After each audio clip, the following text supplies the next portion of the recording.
It worked perfectly for me. Okay, so long as it's working, great. Yep, hang on. Let me make sure this goes live. Actually, I should probably not be on camera. It worked perfectly for me. Okay, so long as it's working, great. Hang on. It's always trippy when you get the live feedback loop. All right. I'm going to make you the host. And we are streaming. That should be it. You got my cell. You can text me if you need anything else, Sarah. I will. Great. Thank you. Yep. Bye, Brian. Bye. Your Honor, before we begin, I think we're still missing one witness. The host witness for the tournament is not on the call. I don't know if he's in the waiting room. Nobody in the waiting room. Do you know the actual name of that person? Yes, ma'am. His name is Nathaniel. One second. Let me pull up his last name. Nathaniel Presnall. He goes by Nate. Great. I'll contact the tournament and let them know. Stand by. Thank you. Thank you, Your Honor. No, thanks for letting me know.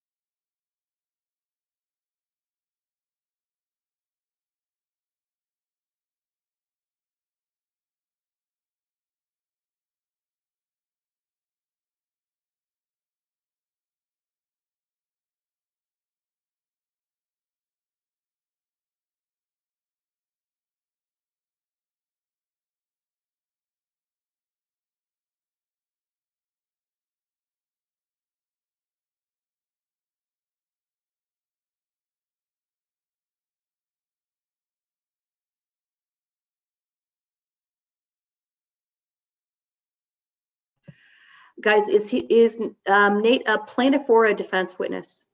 A plaintiff witness. He's a plaintiff witness.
Okay, talk to the tournament director. He tells me he's going to get in touch with Nate and make sure he's here, but he's asked us to begin anyway. Judge, with your permission, I could send Nate a text to see where he's at. That'd be great. Why don't you do that? And the tournament director's contacting him as well. And will text me back in just a second. But, well, actually, why don't you do that, Mr. Is it Halim? Am I saying that correctly? Absolutely correctly, Your Honor. Thank you. Yep. And just let me know when you're done. And when you're done, I will kind of kick us off here.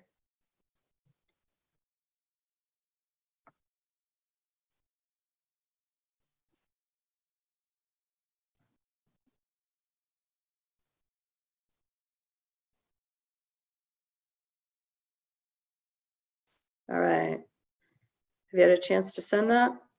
Yes, Your Honor. Just sent it. Okay, great.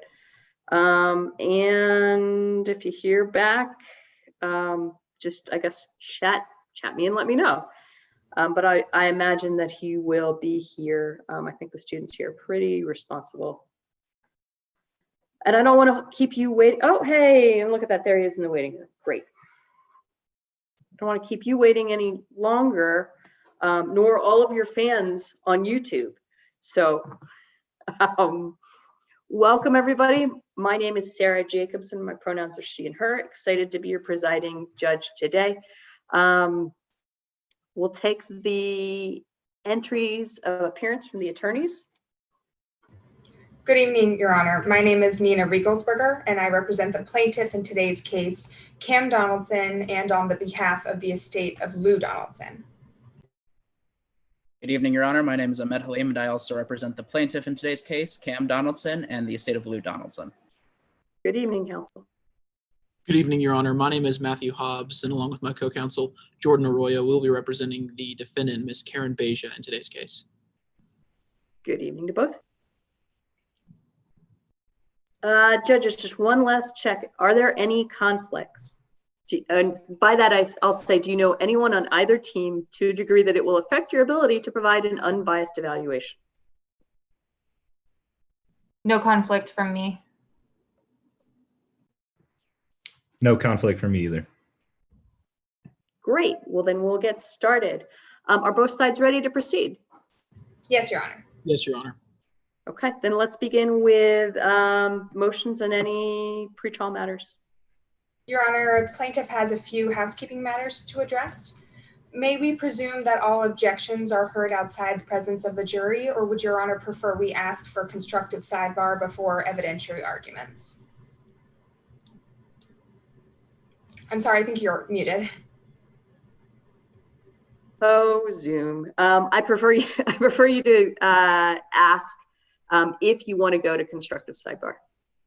Okay. We also anticipate calling an expert witness in today's case. Would Your Honor prefer we give a formal tender after laying the proper foundation, or would you like us to go straight into conclusions after satisfying the elements of 702? I prefer a tender. All right. Pursuant to local rules, we would like to bring to the court's attention that we have provided copies of all exhibits to the witnesses prior to trial, and we will not be sharing our screens until any evidence is admitted. Of course, I understand, yes. And Your Honor, the defense has done the same. Great, I would assume so, thank you. And then finally, pursuant to local rules, my co-counsel and I will be utilizing a dual camera setup. So we'll be switching positions during our parts. We wanted to let you know so you were not surprised or confused when that happens. No problem, thank you for letting me know. That's all the housekeeping matters plaintiff has. Okay, defense, any housekeeping? Yes, Your Honor. One more thing we want to make sure we cover is, I know we're in a very different situation here using Zoom. I know we're in very different times. We want to make sure we're still able to observe proper deference to the court. Does Your Honor have any preference for moving about while we're doing our examinations? I know that we do intend to possibly be repositioning cameras, so I just want to let Your Honor know ahead of time that we might be making that request throughout trial to move things around. Yeah, no problem. Take whatever time you need, move or don't move in whatever way works for you, given your setup. All of that's fine. Yes, Your Honor. And with that, the defense is ready to proceed to our substantive matters. Okay, great. We'll hear the plaintiff's motions first. Any motions in limine from the plaintiffs? Yes, Your Honor. The plaintiffs have 3 motions in limine. First, Your Honor, by way of background, this case is about the defendant causing the death of Lou Donaldson and fraudulently changing his will to inherit all of his property and assets. The plaintiff moves to admit Lou Donaldson's last will and testament, which can be found on page 53 of the record and is Bate stamped 0014. Would Your Honor like me to state the grounds of admissibility? Please. Your Honor, this document being executed. Actually, counsel, I'm sorry. Is there any objection to this motion? To the will being entered into evidence pre-trial, Your Honor, not at the. Okay, great. Then we don't need to argue it because it's completed.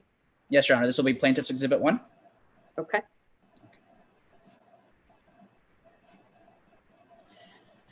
As for our second motion, Your Honor, one of the other elements that the plaintiff must prove today is that Lou Donaldson is in fact dead. Mr. Donaldson's bank accounts and assets were not used since his death, and the plaintiff moves to admit the document that's on page 54 of the record, Bate stamp 0015. Is there any objection to this motion?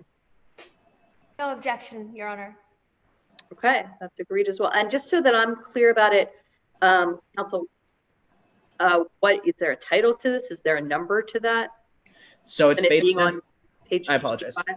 Yeah, that's okay. page 54, Bates stamp 0015. It's Lou Donaldson's bank statement. Yeah. Okay, great. Okay, then it's in by agreement. You have another one. Yes, Your Honor. Our third motion in limine, the plaintiff moves to admit a portion of the transcript created by Exotic Bob found on page 30 of the record as plaintiff's exhibit 3, starting with the full paragraph 4, the words "you see," and ending at full paragraph 6 in the transcript. According to, have you discussed this with opposing counsel in advance? no, Your Honor. Okay. Just can you give us the page and limitations again so that everybody's clear? Yes, page 30 of the record, beginning at the 4th full paragraph, starting with "you see," and ending at the end of the full 6th paragraph in the transcript. Okay, defense, do you oppose this motion? Yes, Your Honor. We would oppose it on 403, 404A, 802, and 805 grounds. That's more prejudicial than it is probative. That is offering improper character evidence, which is under Rule 404A forbidden under any circumstances in a civil trial, as well as 802 hearsay and 805 hearsay within hearsay concerns. Wow, it's a lot going on. All right, plaintiffs, I'll listen to you. You know, you can pick any of those to start with other than 403. Let's say 403 until the end. I assume that's the Hail Mary anyway. So you can start with either the character or the hearsay. I'll start with the hearsay, Your Honor. Pursuant to stipulation 4, Exotic Bob is an unavailable witness in today's trial. In this video, Exotic Bob states that Karen Baja, the defendant, threatened to kill him in the same way she killed her husband. This is admission of guilt or liability that falls within the party exception here to hearsay, 801 D2A. The second layer of hearsay is remedied pursuant to 804B, as it is a statement against Exotic Bob's penal interest. How so? How is it a statement against his interest? You If I had may- me up until that point. Okay. If I may proffer, Yep. the statement details the statement is a co-conspirator statement. The statement made by Karen Baja is a co-conspirator statement trying to keep Exotic Bob in the co-conspiracy. She states that, Exotic Bob testifies that the two were working on an illegal deal to import big cats on the black market, and therefore the statement is against his penal interest, as it opens him to criminal liability. Okay, so you're not saying that it's a statement of a co-conspirator. You are saying that it's a statement against his interest. His penal interest, because they discuss a conspiracy to import big cats on the black market.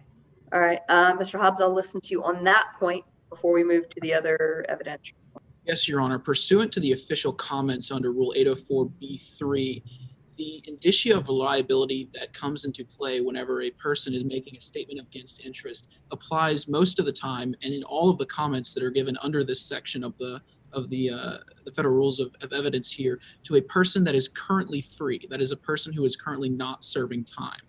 That significant indicia of reliability is decreased whenever that person is currently serving time, as is the example we're seeing right now. So the official comments would state on that point that the statement against interest is exposing this person to much less of a severe and much less a greater tendency to expose them to more liability because they are currently not free.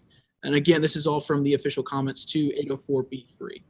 And are they saying not free at the time the statement was made, or not free at the time the statement was offered? And who are you saying is not free?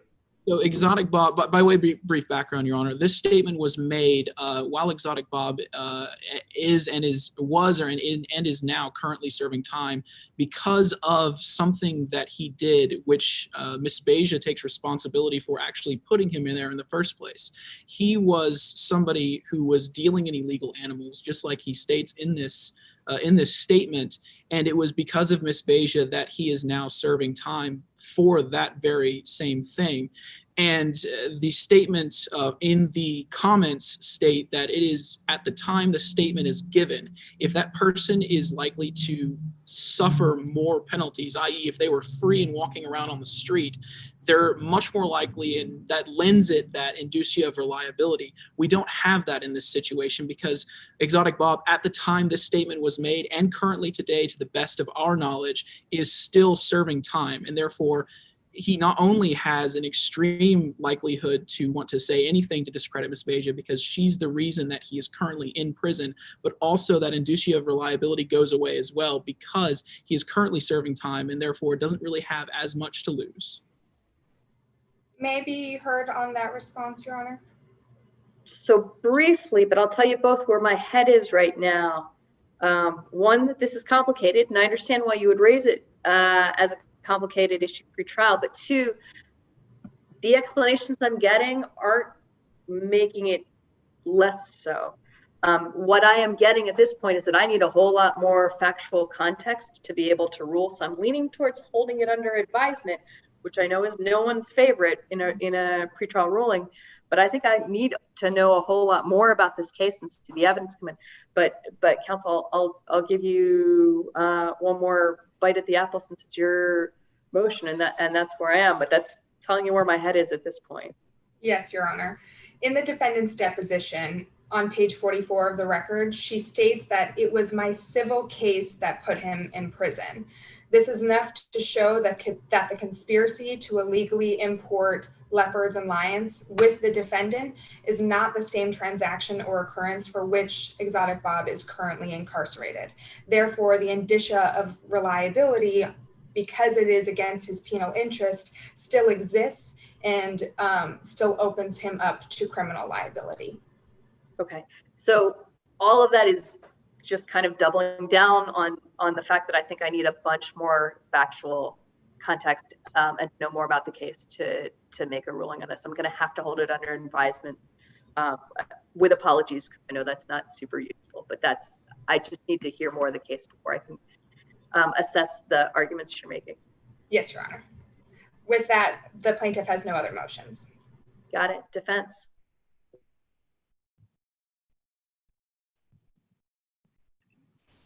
Yes, Your Honor. I'll take up the first substantive motion before the court today.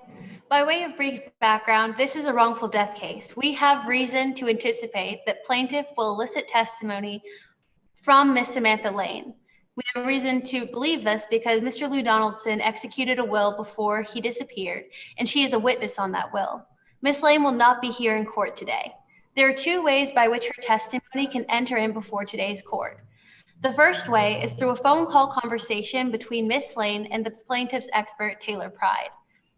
The second way is through a letter that is purported to be by her, but that cannot be confirmed to be so. As to that phone call conversation, we object to hearsay, hearsay within hearsay, and 403. As to the letter, we object to hearsay, 301 burden shifting concerns, as it was our expert who was the one who was confronted with this unconfirmed letter, and therefore is not part of the plaintiff's case in chief, and 403. Your Honor, the plaintiff has no intention to offer any testimony about Samantha Lane, so we consent to this motion. Thank goodness. Okay, that saves like about 20 minutes of all of our lives. All right, conceded. Defense, you're on a roll, so let's hear. Do you have another one? Yes, Your Honor. Our other motion was dealing with Exotic Bob, but since Your Honor's already made a ruling on that or held that ruling, we'll go ahead and we're ready to proceed as well. Okay. All right, great. Then I think there's nothing else to do other than to proceed to opening statements. During opening, I'm going to turn my camera off. I'll ask everybody else to turn their camera off other than the person who's actually opening so we can focus on them. All right, whenever you're ready, counsel. May I have a brief moment to set up, Your Honor? Of course. Thank you.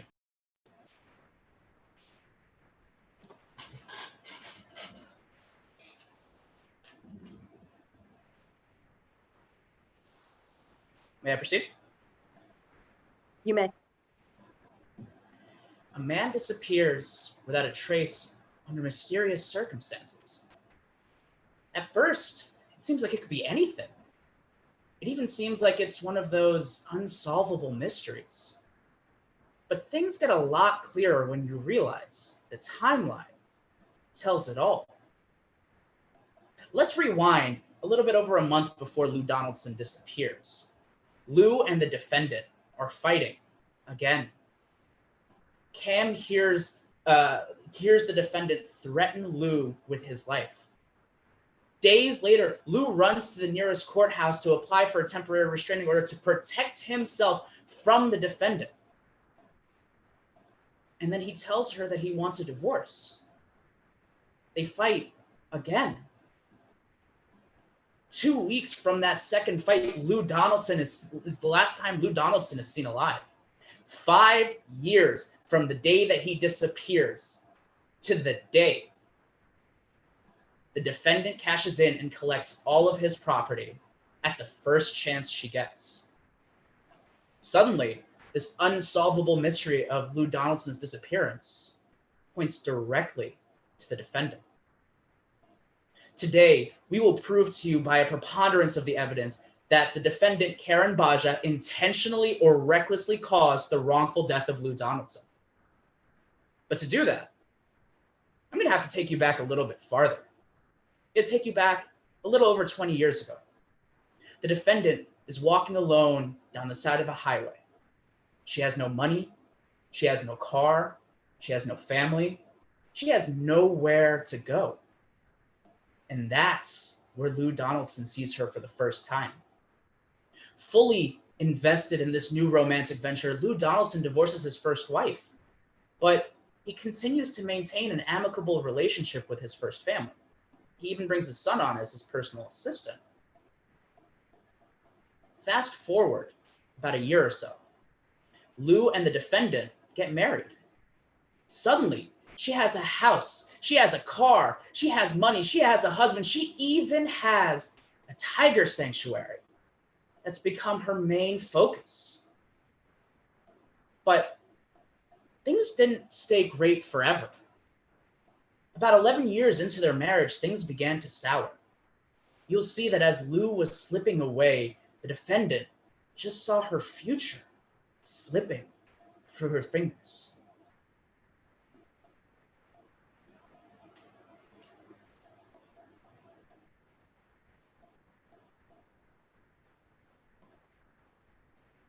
It all comes to a head when Lou Donaldson asks the defendant for a divorce, but he gets a terrifying response instead. Out of fear for his life and his safety, Lou Donaldson runs to the nearest courthouse and applies for a temporary restraining order, afraid of what the defendant was capable of. You'll see that temporary restraining application. You'll see that Lou Donaldson was scared to death. And then he tells her that he wants a divorce.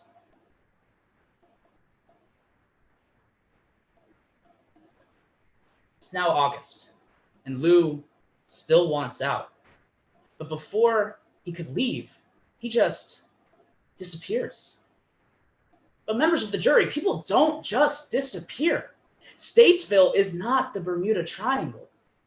Instead, you'll see that what we have here is a defendant who was so afraid of losing everything her husband gave her. So how does she stop that from happening? Well, as the evidence will show you, she just stops him from leaving. You see, dead men can't walk out. She knew that. On August 18th, 2012, the defendant, Karen Baja, murdered Lou Donaldson. But she needed help, and she needed to establish an alibi. So she meets up with her brother in the early hours of August 18th. And as the evidence will show you, that is when they carry out her plan to get rid of Lou. But she also needed to make sure that she didn't have to live without his money, without his property, or without those tigers that she'd become so obsessed with. So today you'll hear from Taylor Pride, an expert in forensic documents and handwriting analysis. Taylor Pride will show you how the defendant failed to forge Lou Donald's signature. He'll show you how the defendant failed to sign Lou's name before she broke into the offices of Wild Wildlife and stole the original will. You'll also hear from Cam, Lou's son. Cam Donaldson will take the stand and he'll tell you about how the defendant broke in, stole that will, and took off before anyone besides her even knew that that Lou Donaldson was missing. He'll tell you about that day. He'll tell you that when he saw her there, she looked him right in the eye and she smirked. A smile at a job well done. Now, before I finish up, I just want to remind you all of something. You were chosen to be on this jury because you took an oath to uphold justice. And that is exactly what my co-counsel will ask you to do at the end of today's trial. But we're confident that when she comes up here and presents all the evidence you've seen and the testimony you've heard, that you'll know that justice is a verdict of liable.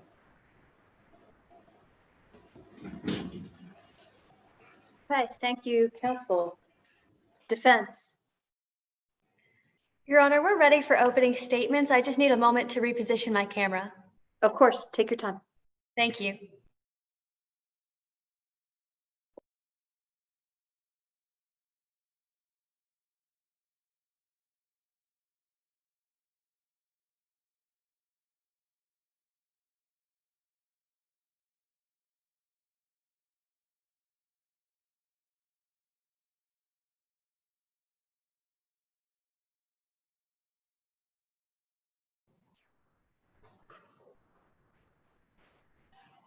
Your Honor, may I proceed? You may. Reality, rumors, and revenge. Cam Donaldson was faced with reality. The reality that Lou chose Karen over Cam. And so Cam started making up rumors to get revenge. Because Karen took what Cam wanted and what Cam believed she deserved. Members of the jury, my name is Jordan Arroyo. Today, alongside my co-counsel Matt Hobbs, we have the distinct pleasure of representing Ms. Karen Beja in today's proceedings. For the first half of this trial, nothing that you hear about Ms. Beja is going to come from her. It will come from her stepchild, who hates her, who believes that she should have ownership over the Emporium instead of Miss Beja. You're going to hear from that stepchild, and then you're going to hear from the expert that was hired 5 years after Mr. Donaldson's disappearance. So please, allow me to be the first to introduce you to Miss Beja. Miss Beja, will you please turn on your camera? Members of the jury, this is Karen Beja. She's a widower, a businesswoman, and a lover of big cats. She owns the Wild Wildlife Big Cat Emporium. She takes care of lions and tigers, no bears. And when she's not at the Emporium feeding tiger kittens, she's out in courtrooms putting away the bad guys who would do them harm. Miss Beja, you can turn your camera back off. To understand why Cam Donaldson would spread these kinds of rumors, we need to travel together back in time. Back to just 2 weeks after Lou Donaldson's disappearance. Cam Donaldson's blood has just run cold. Out in front of her, she's holding her father's last will and testament. And she's reading it again and again and again, looking for some kind of mistake. But there is no mistake. The words are black and white. Her father's intent is as clear as day. Miss Beja will inherit everything from his estate. And in that moment, Cam feels betrayed and hurt. She thinks to herself, how could you? I answered your phones for 20 years. I ordered your supplies for 20 years. I did everything that I was supposed to do. How could you? And suddenly, Cam is traveling back in time. Back to the day that her father left her mother to marry Karen. Back to the day that her father brought Karen, practically a stranger, into the Emporium and made her an owner. And Cam is sick about it. And there's nothing more that she would like to do than change the wording on that will. But she can't. At least not for 4.5 years. Just 1 month before her father can be declared dead. Just 1 month before her father's wishes can be fulfilled. Cam gets an idea. She calls up a private investigator. She spins a sensational story. She starts spreading rumors and starts plotting her revenge. Members of the jury, that's why we're here today. Because the rumors and the reality do not match. At the beginning of today's proceedings, plaintiff counsel told you that they are the only ones with a burden in today's case. That much is true. And their burden today is heavy. They have to show you that it's more likely than not that in the course of 2 days, Karen transformed from a loving, dedicated, hardworking wife into a monster. They will not be able to meet that burden today. Today, you're going to find that Karen Beja is wrapped up in Cam's rumors and that each of these rumors is like a thread. You're going to find that today you can free her from each of those rumors when you see the reality. There are 3 threads that you should be thinking about throughout the duration of this entire trial. And that's the will, Cam's rumors, and the alibi. Let's begin by talking about the will.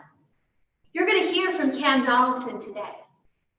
As she talks about the will, listen to when she found out about it and how long she waited before she had it investigated. You're also going to hear from their hired expert. Listen for the leads that that expert never followed, the biases that he never considered, the simple searches that he really never bothered to make. And then you're going to hear from our expert, Chris Renard. You're going to learn that Chris Renard is a life insurance claims investigator, that it's his job to determine when payments should go out and when they shouldn't. And you're going to learn that his CEO did not necessarily want to make this payment out to Miss Beja, that CEO was caught up in the rumor mill. But you're going to learn something about Chris Renard. You're going to learn that he followed the science and determined that they had to pay out to Miss Beja. And last, but certainly not least, you're going to hear from Miss Beja. She wants to take the stand today and explain to you her understanding. And you're going to hear that her husband signed that will in front of her. But if that's not enough to convince you, you're going to learn that that will was not the first time that Lou had been generous. You're going to find out that Lou Donaldson had a $5 million life insurance policy, and that Miss Beja was the only person listed on that policy. What you're not going to hear is any evidence of foul play. That is the reality around the will. So let's turn our attention now to Cam's rumors. Cam is going to stand up here today and say a lot of things. Listen to what Cam says and what Cam leaves out. Listen for what her father never gave her, what she doesn't know about his estate, and the characters that she can't describe, and the situations that she just can't explain. That is the truth behind Cam's rumors. And last, you're going to hear about that third thread. You're going to hear about Miss Beja's alibi. You're going to learn that Miss Beja was exactly where she was supposed to be at the time of Mr. Donaldson's disappearance. You're going to learn that she was at her job that she was dedicated to. that she was taking care of tiger cubs, and that someone can confirm that she was there. Her brother, a police officer with more than 15 years of experience without a single flaw in his record. A man with a wife and kids. You're going to find out that Miss Beja had nothing to do with the disappearance, and you're not going to hear any direct evidence tying her to it. The will, the rumors, the alibi. 3 threads that the reality will help you cut to set Miss Beja free. Because members of the jury, the reality and the rumors don't match up. And Miss Beja does not deserve Cam Donaldson's revenge. Thank you. Thank you, counsel.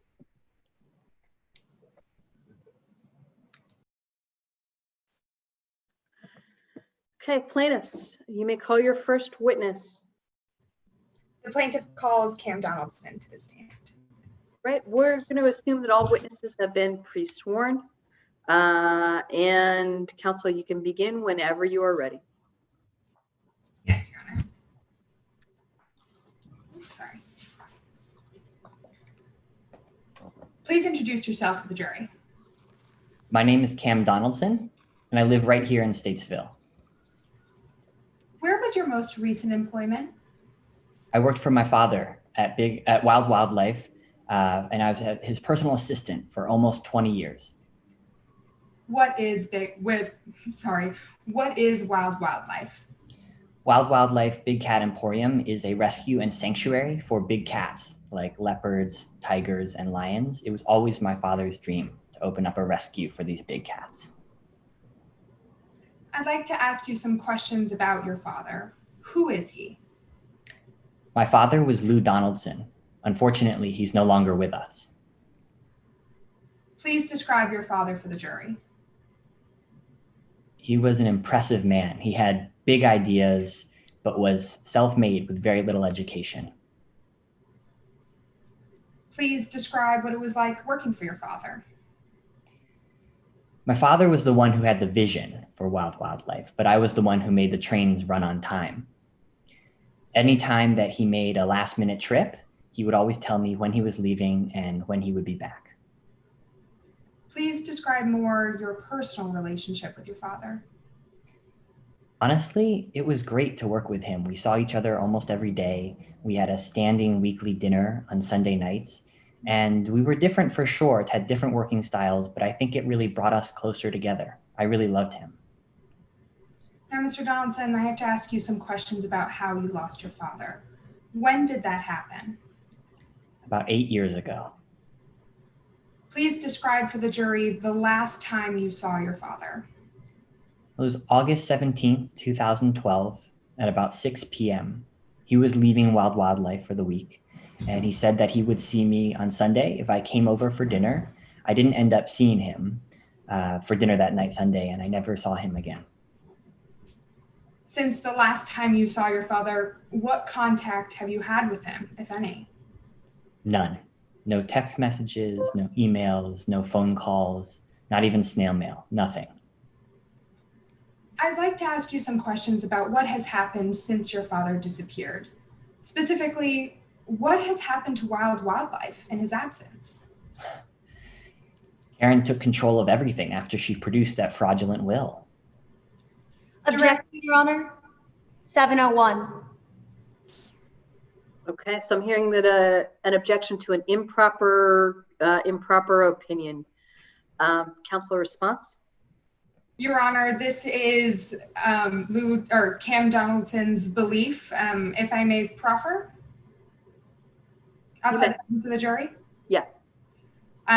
This witness will lay the proper foundation for that characterization in the questions to come. Go ahead. If I may be heard, Your Honor. You may. He used the term fraudulent to describe this will, and there's been no foundation laid that he can actually make this kind of opinion, as this is something that you have to specialize in and study handwriting and other formats of the will. There are actually 2 experts hired in this case that will need to be tendered in order to give an opinion on the fraudulent nature of the will. And so my objection is to him giving an opinion about this specialized knowledge regarding wills when he himself is a layperson. I think that's right. The objection is sustained. Thank you, Your Honor. Mr. Donaldson, I'll ask you to rephrase. What has happened to Wild Wildlife in your father's absence? Karen Baja has taken control of all of it Why is that? because she has a will that said she got everything. Directing court and counsel to page 55 of the record, what has been entered into evidence as Plaintiff's Exhibit 1. Mr. Donaldson, do you have this document in front of you? Yes, I do. Do you recognize it? Yes, I do. What is this document? This is the will that Karen is claiming is my father's last will and testament. Permission to publish for the jury, Your Honor? You may.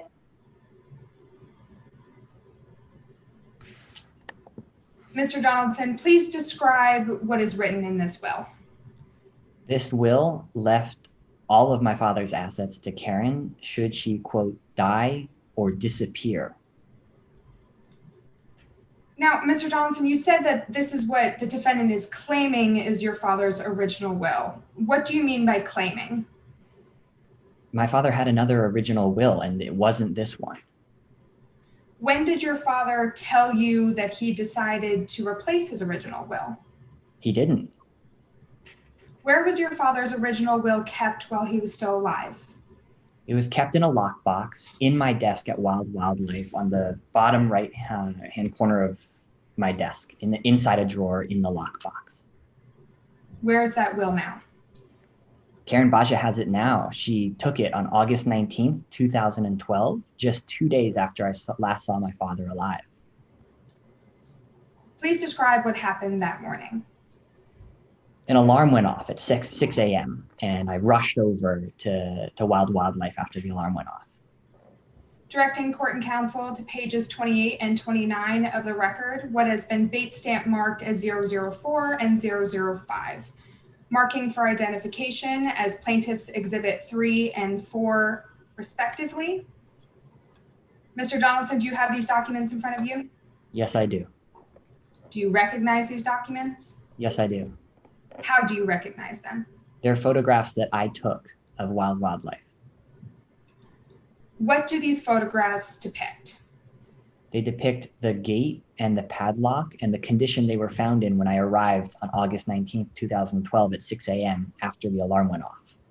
Are these photographs fair and accurate representations of what you saw on the morning of August 19th when you arrived at Wild Wildlife? Yes, they are. Plaintiff offers what has been marked for identification as Plaintiff's Exhibit 3 and 4 into evidence. Any objection? No objection, Your Honor. Okay, they're in. Mr. Donaldson, please describe for the jury exactly what you saw when you arrived at Wild Wildlife on August 19th. When I arrived at 6 a.m., I saw the gate had been smashed, and then on the ground, that padlock, as you can see in the photograph, had clearly been cut through. Permission to publish, Your Honor? You may.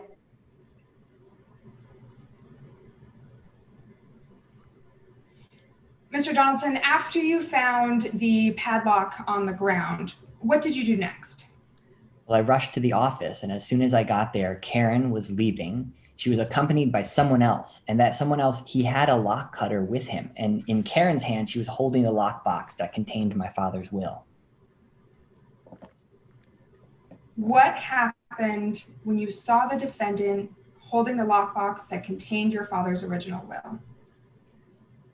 I'll never forget it. She looked right at me. We made eye contact, and she smirked.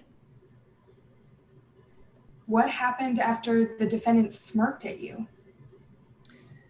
Well, the police had arrived by that point, and they tried to question her, but she laughed and said she was the owner of Wild Wildlife. What was your reaction to the defendant's statement to the police? I was completely surprised. This was only 2 days after I had last seen my father alive, and at that point, Karen was the only person who was claiming that he had disappeared. Mr. Donaldson, were you still working at Wild Wildlife when the defendant broke in on August 19th? Yes, I was. Why do you not work there anymore? Well, Karen fired me on August 20th, the very next day. To your knowledge, who was supposed to inherit your father's estate according to his original will? His original will had a quarter. 1002 best evidence, hearsay, and hearsay within hearsay as to the contents of the will that we do not have in court today. Response, counsel. Yes, Your Honor. Outside the presence of the jury? Sure. As to the best evidence objection, pursuant to Federal Rule of Evidence 1004C, the witness has laid the proper foundation to show that the opposing party, in this case the defendant, was in possession of the original will. Additionally, she was on notice that this original will would be evidence of material facts in today's case, as per his own deposition and the elements of today's case in the complaint. Because she has failed to produce that original will, alternative testimony as to its contents are permitted. Talk to me about the hearsay and hearsay within hearsay objection. Because the original will was executed, it has independent legal significance and therefore is not subject to hearsay. Defense, what's the hearsay within the hearsay? Because I'm with them up until this point. Tell me about the hearsay within hearsay. The hearsay within hearsay is anything as to Lou Donaldson's statement for what he would like with regard to the distribution of his items in the event of his death. And if Your Honor, if after they respond, may I please be heard as to the 1002 response and the hearsay statement?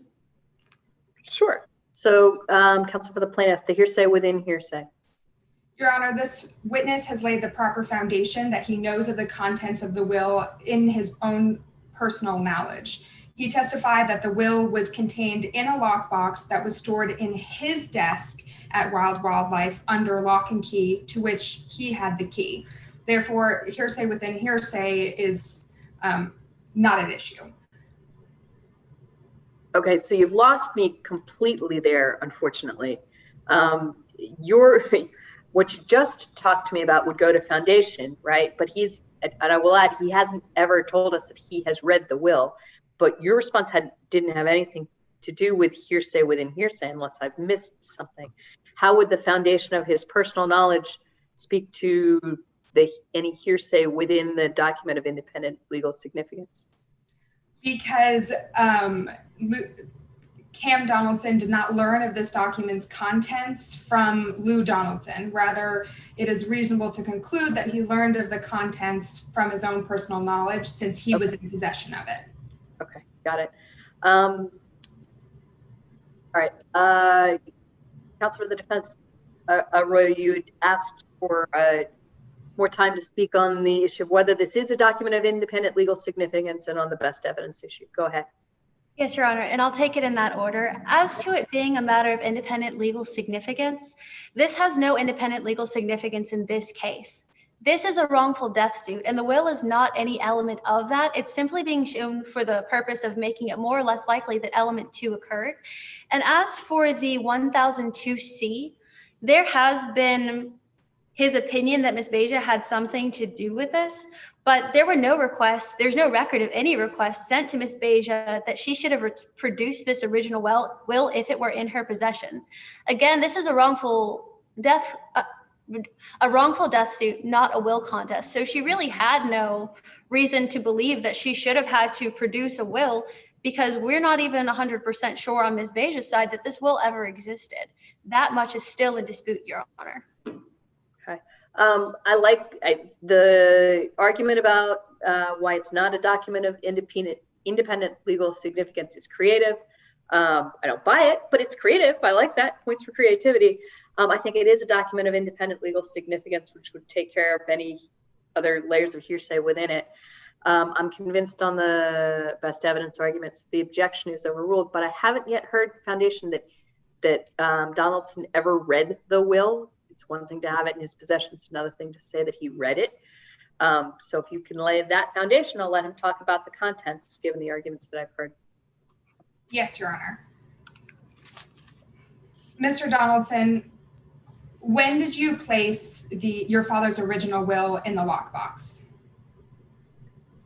I placed it in the lockbox before August 19th, 2012, the last time I ever saw my father.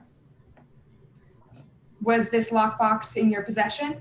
It was in my possession in my desk drawer in my office at Wild Wildlife.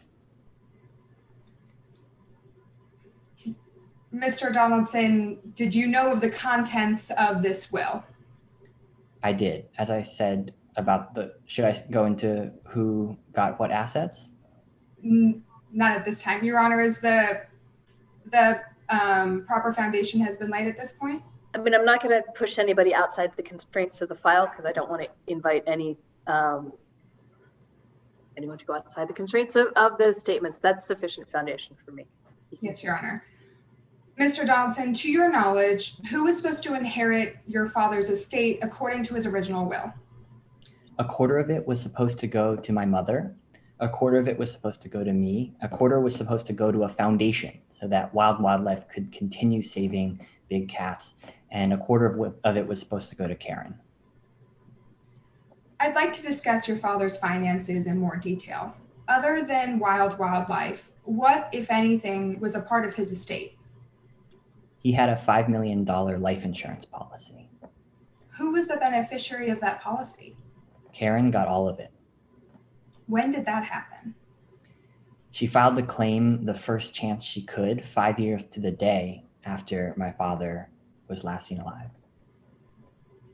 Mr. Donaldson, I need to ask you some questions about the defendant. What is your relationship with the defendant like? It's no secret that I don't like her. She did steal my father away from my mother. But to be honest, she didn't treat my father all that well when he was alive. According to your observations, how did the defendant treat your father? I can remember two big fights in particular that started about 2 months before my father was last seen alive. What happened during the first of these fights? My father told her that he wanted to file for a divorce, and she screamed at him that she wanted to kill him. What did your father do after the defendant threatened to kill him? He filed a temporary restraining order against her. Directing court and counsel to page 55 of the record, what has been bait stamped marked as 0016, marking for identification as Plaintiff's Exhibit 5. Mr. Donaldson, do you have this document in front of you? Yes, I do. Do you recognize it? Yes, I do.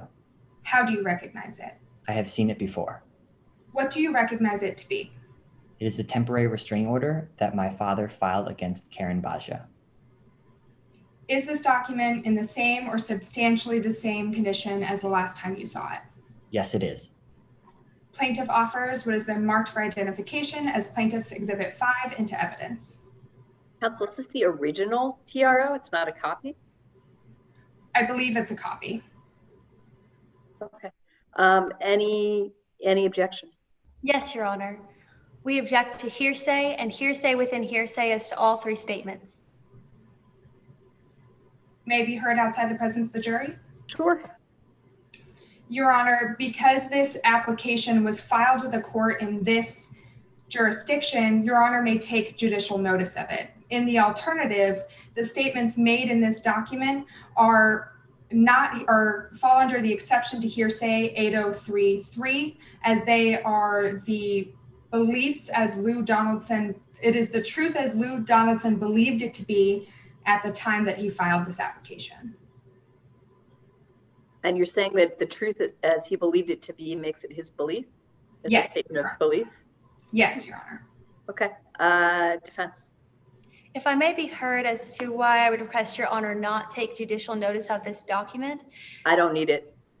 Oh, I mean, you win on that with me, so I don't need it. just to emphasize my point, just that this is not a public record, but if we're on the same page, Your Honor, I will lay back. But do you want to say anything on as to the other, as to the statement of belief? These were no, Your Honor. Okay. The objection is sustained. Thank you, Your Honor. Mr. Donaldson, to your knowledge, when did your father file for the application for the temporary restraining order? Excuse me, on June 12th, 2012, just a couple days. I'm sorry, Mr. Donaldson, I think you cut out. When did your father file this application for a temporary restraining order? My apologies, June 12th, 2012, just a couple days after their fight.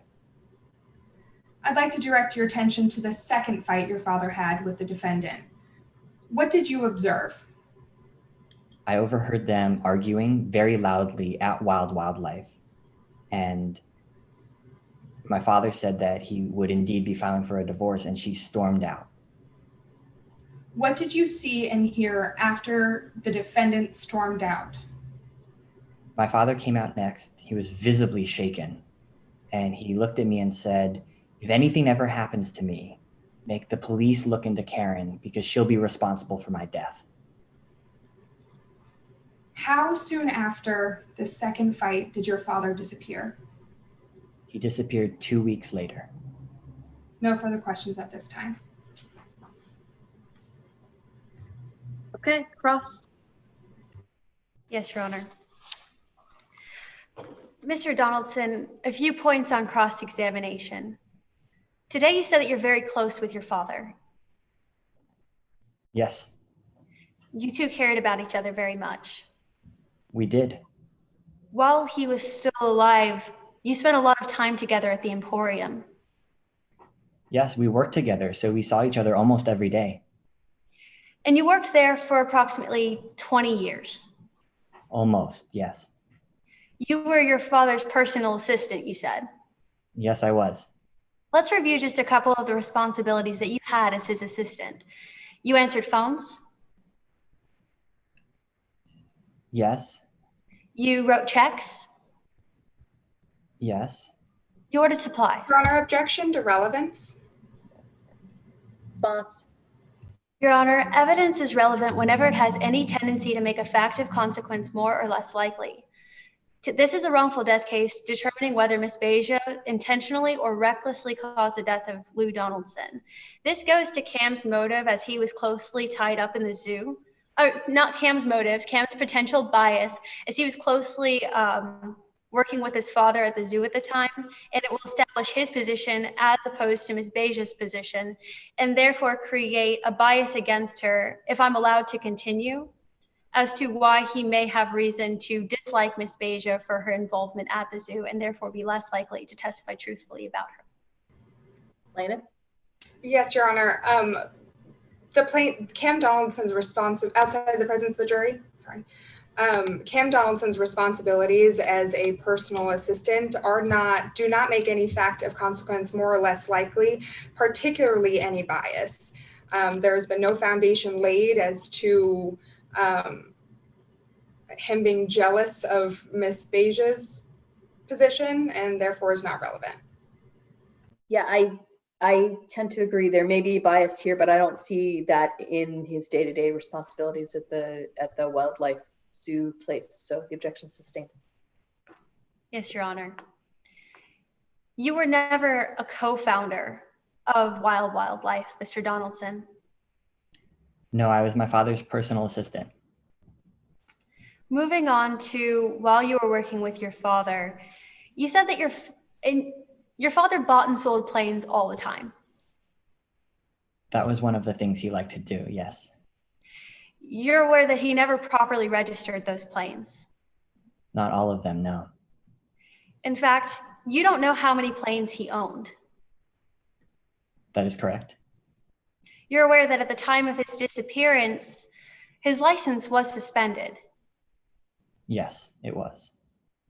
Moving again a little bit further in time, while you were working at the Emporium, your father married Karen.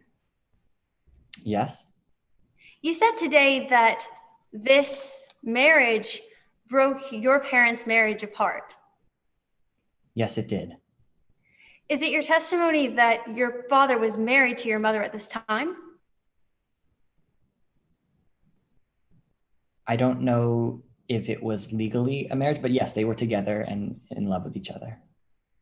Were your parents married? You said you don't know if they were married at the time that they met?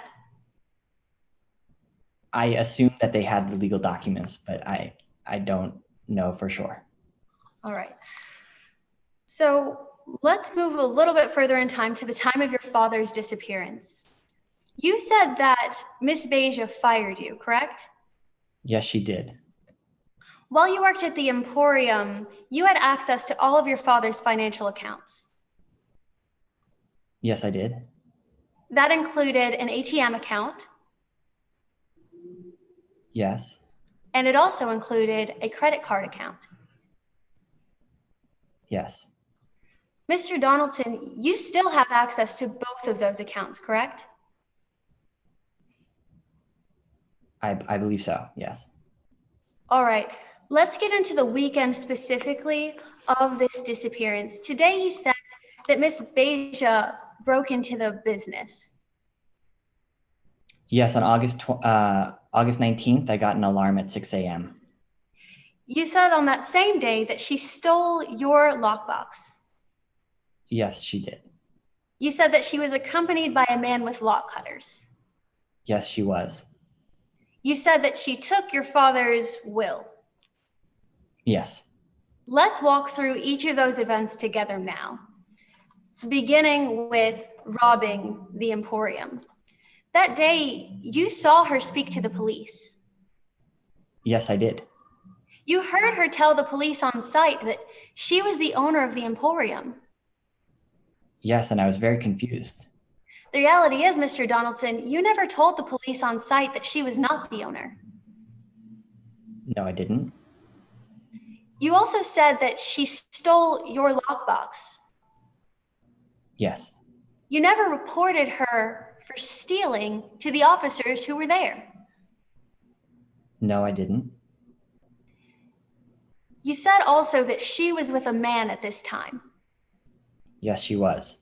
Today, you didn't describe that man's hair color. I don't remember his hair color, no. You didn't describe his skin color either. No, I don't remember. And today, you didn't describe what he was wearing. No, I didn't describe that today. The reality is you only describe him as being scruffy. Yes.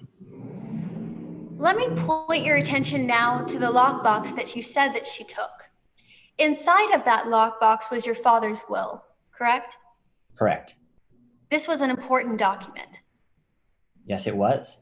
This made your lockbox important as well. Yes. You saw her leave the Emporium with that lockbox. Yes, I did. It's your understanding that she probably burned that will, correct? I don't know. Objection? Calls for speculation. Counsel, yeah, I'll hear from the defense. Your Honor, this is a prior statement by Mr. Donaldson, just as to his opinion. It's not actually a speculation because I'm not assuming that he knows what happened, but just as to his opinion based on his observations alone. Yeah, sustained. Move to strike, Your Honor. Okay. In reality, Mr. Donaldson, you don't know what happened to that will. Not after Karen left with it, no. You're aware that 2 weeks after that break-in, Ms. Beja showed up with a will. Yes. A will that you describe as laughable. Yes, it said if my father would die or disappear. You didn't hire the detective to investigate that will in 2012 when you saw it. No, I did not. You hired Investigator Pride 1 month before your father could be declared dead. Yes. That was approximately 4.5 years later. Yes, it was. Today, you testified as to the contents of that will. You said Yes, that you said that you were entitled to 1/4 of your father's estate under that will. Yes. No further questions at this time. Any redirect? Yes, Your Honor.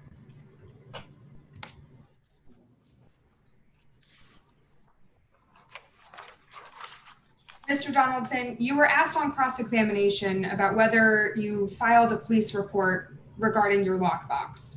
Why did a report not get filed? I didn't realize that I would have to. I mean, the police arrived, the gate had been busted in, and they were questioning people. To your knowledge, which police department responded to the alarm on August 19th? The Pioneer County Police Department. You were also asked some questions about your position at Wild Wildlife. Why did you never become co-owner?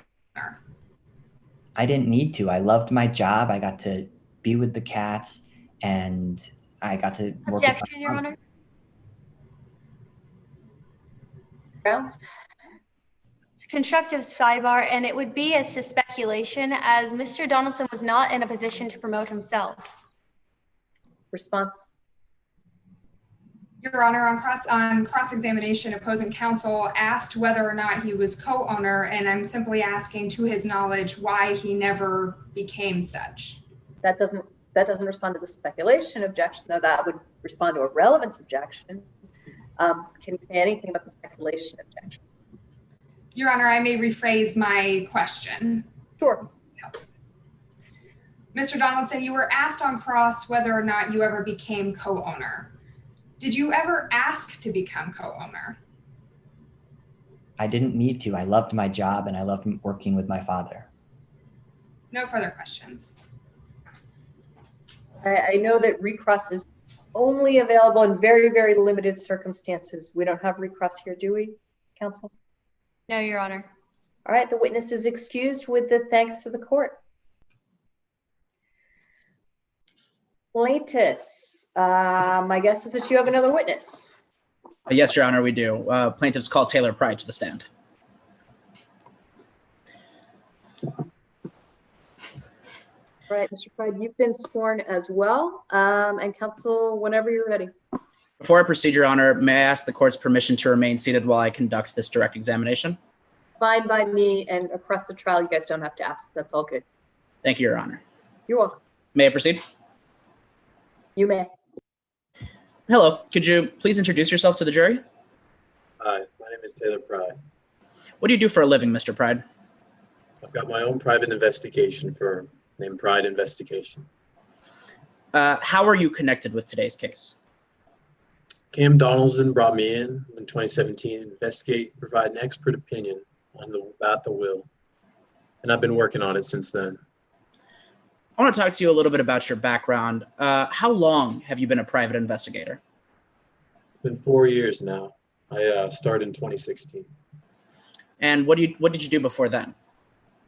I started off in the Pioneer State Police Department as a patrol officer. I became a detective in 2000.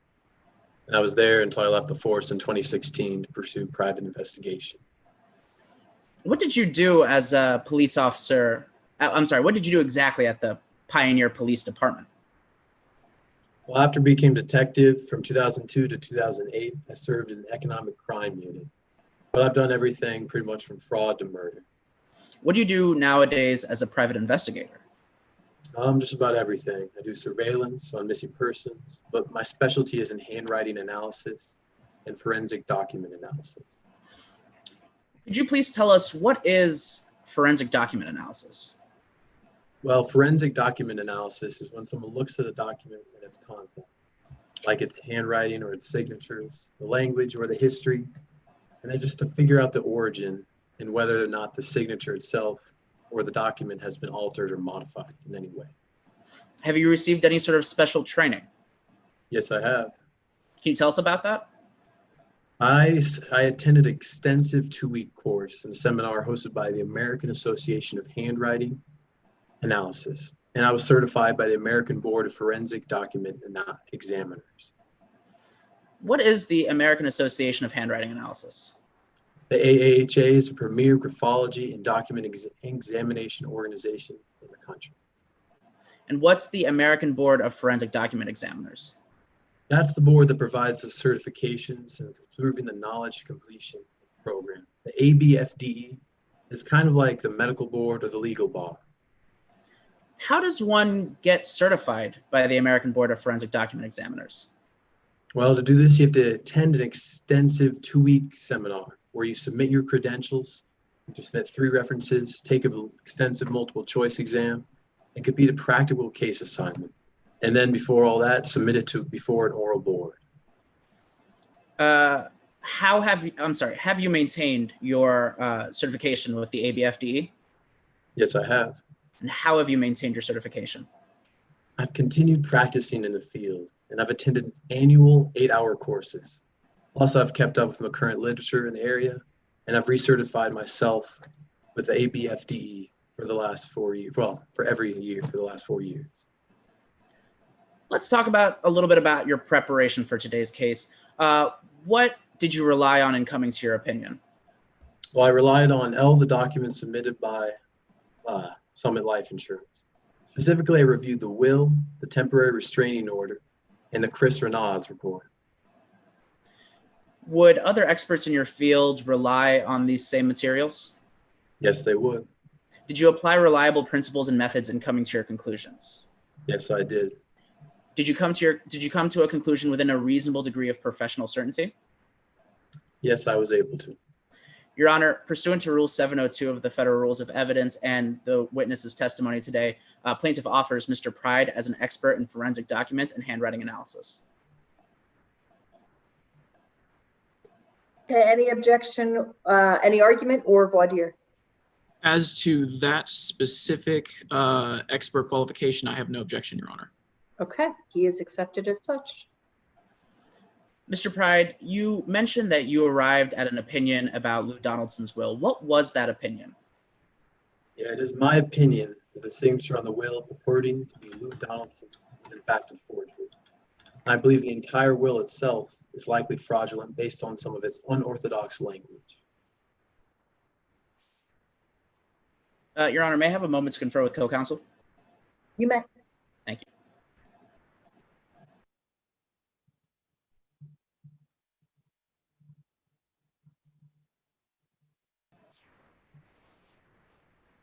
Let's go over your conclusions.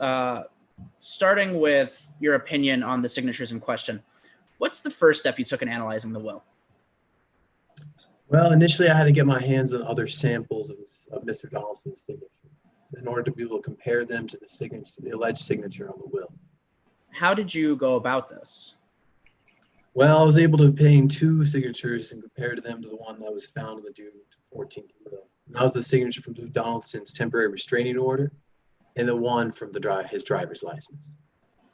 Your Honor, marking page 40, which is Bates mark 007 for identification as plaintiff's exhibit 6, I believe. No, I believe 5. I'm sorry, plaintiff's exhibit 5. That's right. Okay. Mr. Pride, do you have a copy of what's been marked as plaintiff's exhibit 5? Yes, I have one pulled up. Mr. Pride, do you recognize plaintiff's 5? Yes, I do. How do you recognize it? I recognize it by its contents. What do you recognize it to be? Well, I recognize it to be the compilation of the signatures that was relied on by Chris Renaud. It includes 2 of those signatures and also the signature from Lou Donaldson's license and the alleged signature from June 14th will. Are the signatures the same or substantially the same as the ones you used in coming to your opinion? Yes, they are. Your Honor, plaintiff now offers plaintiff's exhibit 5 for identification into evidence as plaintiff's exhibit 5. However, we would like to redact the statements at the bottom. With that redaction, Your Honor, I have no objections. Okay, it's in. Mr. Pride, what, if any, other signatures did you use in coming to your opinion? I also used the signature from the temporary restraining order.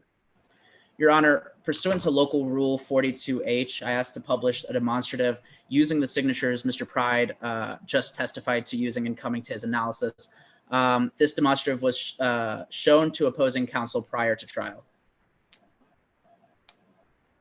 I'm sorry, this is a demonstrative that you created before the trial?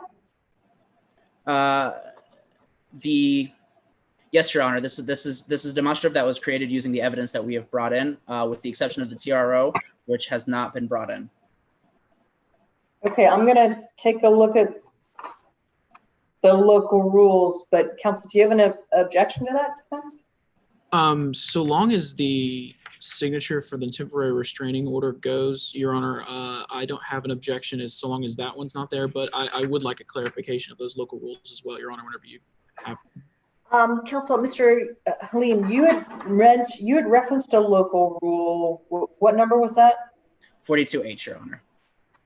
That may help me get to what I'm looking at more quickly.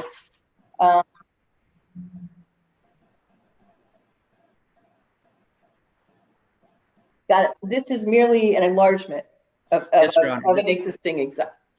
Yes, Your Honor. This is a compilation of the signatures that he used in coming to his opinion. That includes signatures from the temporary restraining order, his state driver's license, I'm sorry, and the signature that is on the June 14th will. Got it. That's yes, Your Honor. That's my understanding as well. Okay. Okay. I misunderstood. I thought it was a demonstrative that you created, meaning to wrote things in advance, which I think is against the local rules, but that's not what you're doing, which is great. Okay. You may proceed. You may publish it. Thank you, Your Honor. Publishing the demonstrative now. Is this demonstrative okay with Your Honor? It's fine. Thank you, Your Honor. Your Honor, ordinarily I would have the witness step down and notate this demonstrative with his findings, but due to the limitations of our format, the witness will be dictating the focal points of his analysis, which I will be then marking with Your Honor's permission. That's fine. Mr. Pride, after you collected these samples, how did you continue your analysis?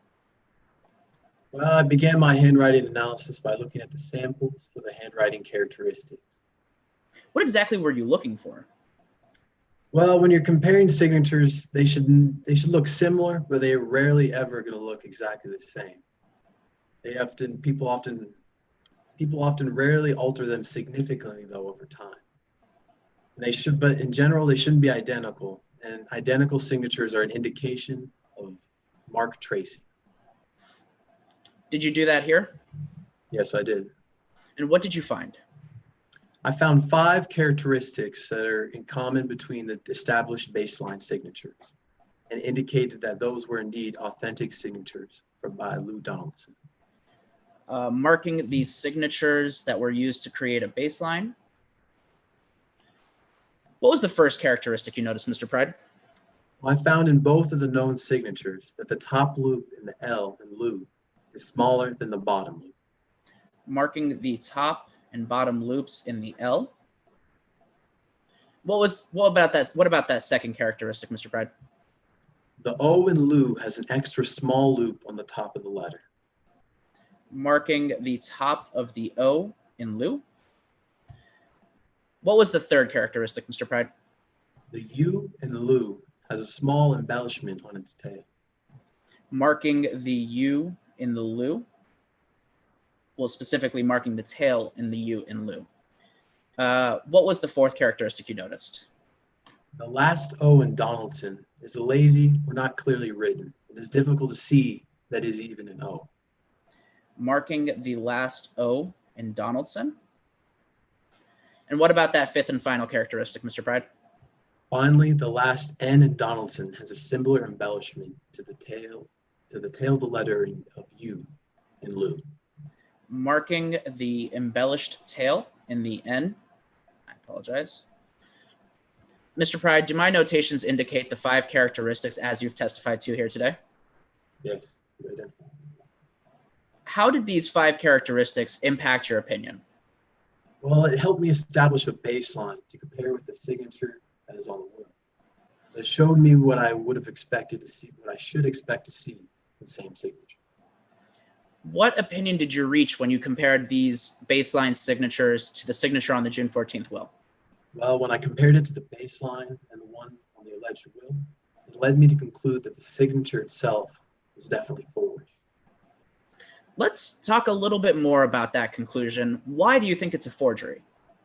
Well, I noted 3 main differences in the signatures between the will and the known signatures that led me to conclude it was indeed a forgery. What was the first difference that you noticed? Well, first, in the known samples, the D in Donaldson was written with a single movement.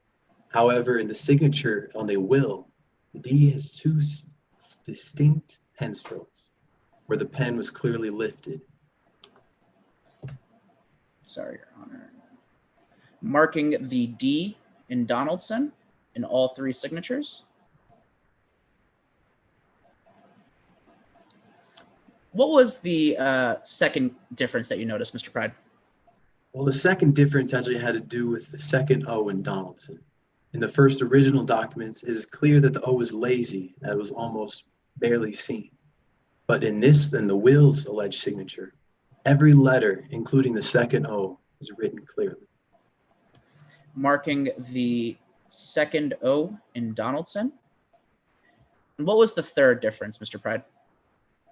Well, the signature on the will itself is made with quivering lines, which can be clearly seen in both the D's and the L's within Donaldson. Marking the L and D in Donaldson in all three signatures. Mr. Pride, do my notations indicate the three differences as you have testified to here today? Yes, they do. Your Honor, plaintiff moves to preserve this demonstrative as Plaintiff's Exhibit 5A. Okay, we will. Mr. Pride, what did these three differences indicate to you? Well, first, it is clear that the signer picked up their pen more frequently than Donaldson in the first two signatures.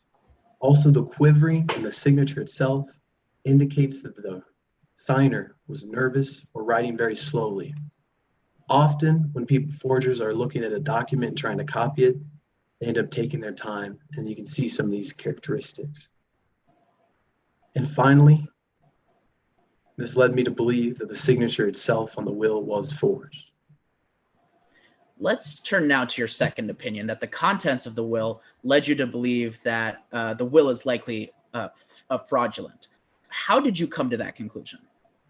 Well, I myself analyzed many wills throughout my careers as a police officer and as a private investigator.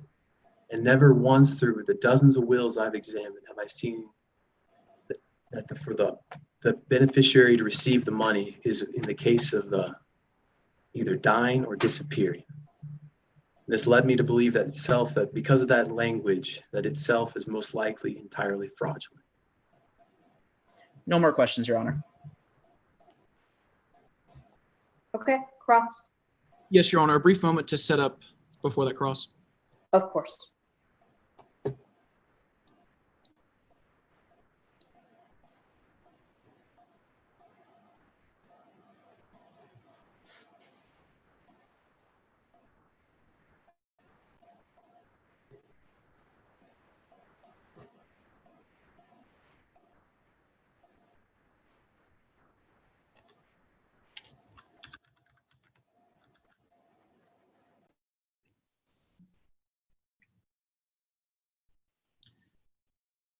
Now, investigator, I want to cover a few things that you didn't mention during your direct examination.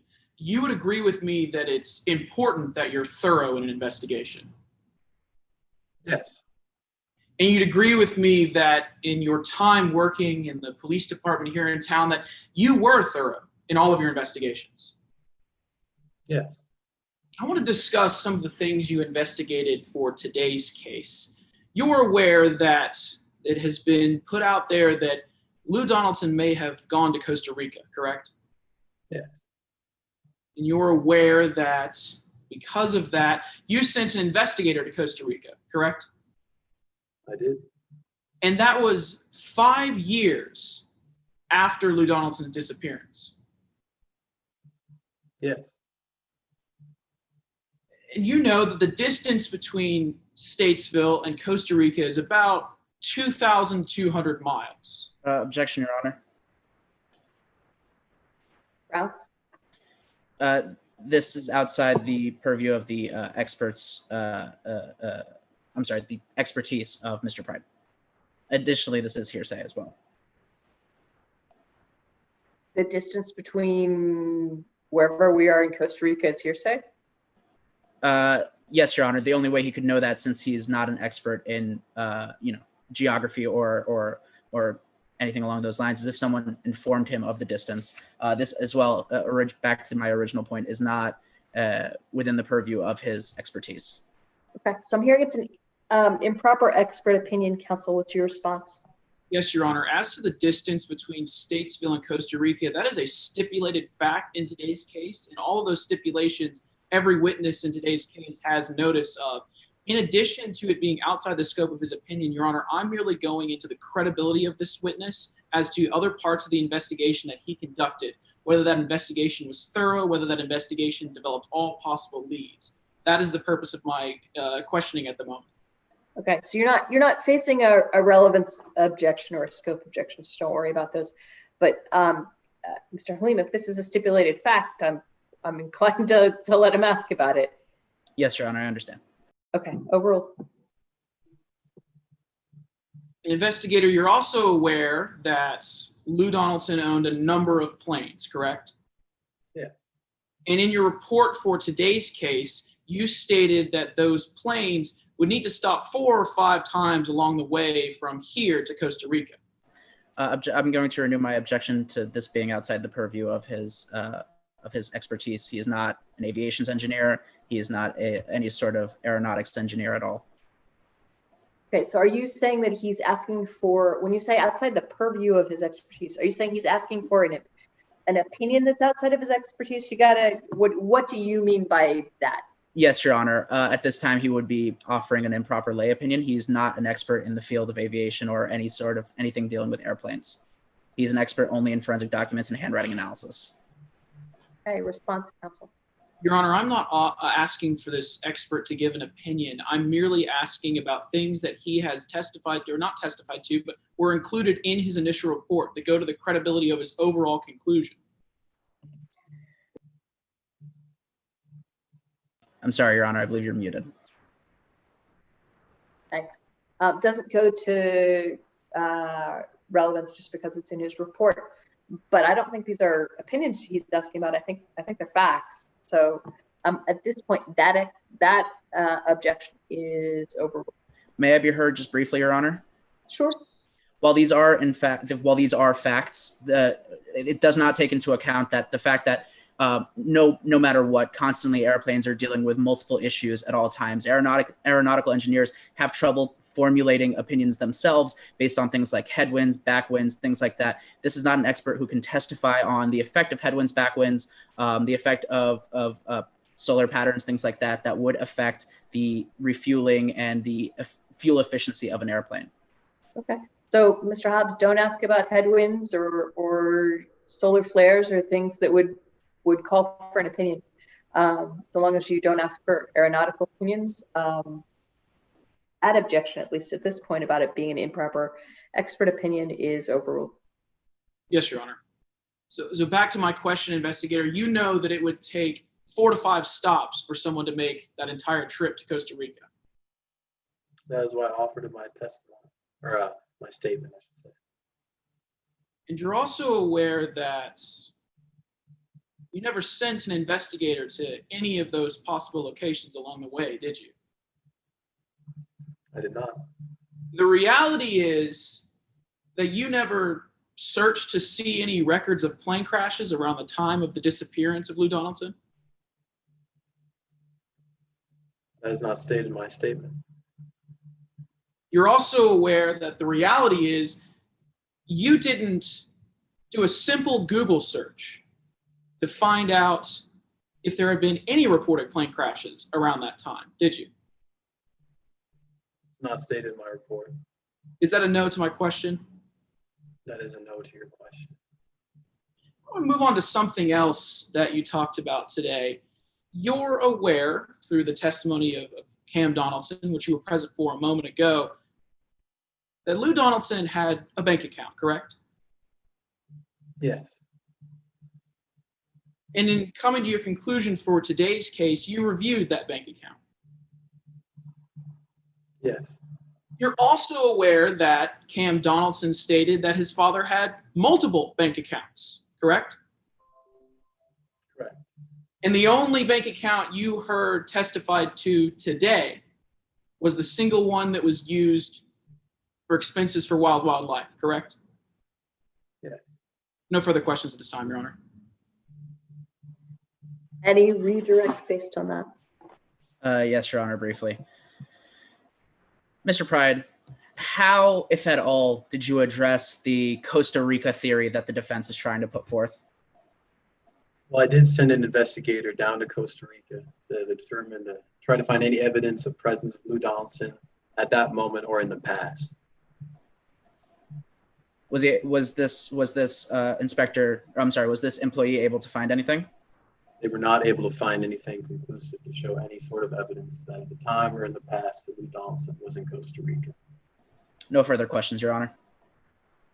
I assume there's no recross based on that, Mr. Hobbs, am I correct? No, yes, you're correct, Your Honor. No recross. All right, witnesses excused with the thanks of the court. Thank you so much. Anything further from the plaintiff? No, Your Honor, but before the plaintiff rests, we would like to renew our motion in limine to bring in the testimony from Exotic Bob based on the same grounds, but additionally, the defense has opened the door for us. As they said on opening that, quote, when she is not taking care of her animals, she is out putting bad guys who would harm them behind bars. This is a direct reference, of course, to the civil case that put Mr. Bob in prison. Additionally, now that the jury has, now the jury should be allowed to hear from the person that Karen Baja, the defendant, put in jail, as it goes to Karen Baja's credibility. Furthermore, they did also in the cross-examination of Cam Donaldson, in their opening statements, they did mention rumors that Cam Donaldson was spreading, saying that these rumors were in fact just rumors. However, these rumors are also corroborated by Exotic Bob in his statement. Okay, so counsel, help me out. I could pause us while I went and read these paragraphs, but I'd rather not do this. Can you give me some sense of what this testimony is that you're trying to put in? We'll assume we're outside the presence of the jury. Without knowing what this is, I'm lost as to whether they've opened the door or not. Yes, Your Honor. Briefly, in this testimony, Exotic Bob states that he is in prison. I'm sorry. And I'm sorry, remind me, who is Exotic Bob? He's not the decedent. No, Your Honor. Exotic Bob is another zoo owner who owns another sanctuary. However, he specializes in leopards, unlike Karen Baja, who specializes in tigers. Okay, so random other person. No, Your Honor. Exotic Bob and Karen Baja did have some form of relationship. In the testimony that would have been brought in, Exotic Bob mentions this relationship and mentions that it was a highly illegal deal between the two. He goes on to explain the nature of the relationship and that it was importing animals illegally to be used in their zoos. And this was the first time they were working together, according to this testimony. And he also goes on to state that during one of their meetings, prior to walking out, she turned around and she informed him, since we're out of the presence of the jury, do you mind if I read you a direct quote? Okay, so long as it's not the whole paragraph, yeah. Yes, Your Honor, it's 2 lines. Exotic Bob, I swear if you double cross me on this deal, I will do you exactly as I did to my husband. There won't be no disappearance, no mythical flight to Costa Rica. She goes, your last supper will be you. I'll feed you to my kitties just like I did him. Okay. All right, and you're saying that the door was opened by what? I had to have the context of the statement before I can engage meaningfully with the allegations that the door's been opened. So it was something said in the opening statement about rumors and something else about putting bad people away or something. Yes, Your Honor. So the reason Exotic Bob is in jail is because of a civil case brought by Ms. Baja. And in their opening statement, defense said when she is not taking care of her animals, she is out putting bad guys who would harm them behind bars. And the jury heard that. Additionally, they did hear the fact that Cam was spreading rumors, but these rumors are in fact corroborated by this evidence. Okay. Response from the defense. Yes, Your Honor. I don't believe that my co-counsel opened the door to any of this testimony coming in today with anything that she said in her opening statement. She was referring only to the rumors of Cam Donaldson, and that exclusively. Exotic Bob was never mentioned once during the opening statements, nor was any statement of Exotic Bob made in any way during those opening statements. Your Honor, I would also renew all of my objections that I had at the beginning of today's case, the 403, the 404A, 802, and 805 issues. Um, Mr. Halim, I'm particularly concerned at this point with the 403 aspect here. So regardless of the rest of it, can you speak to that? Your Honor, may I just have a brief moment to confer with co-counsel? Absolutely, sure. Thank Actually, well, I'll tell you what. Why don't we take our break? I will go read it was page 30, the fourth paragraph down to the end of the sixth paragraph. Yes, Your Honor, 30 to 31, fourth to sixth paragraph. Oh, 30 to 31. Okay. I will read that during the break. You'll have time to confer with your counsel. Then everybody gets a comfort break as they need it. So I'm in a different time zone than you. It's whatever hour you are at, 33. We'll take a 7-minute break. So if it's whatever hour you are at, 40 when we come back, okay?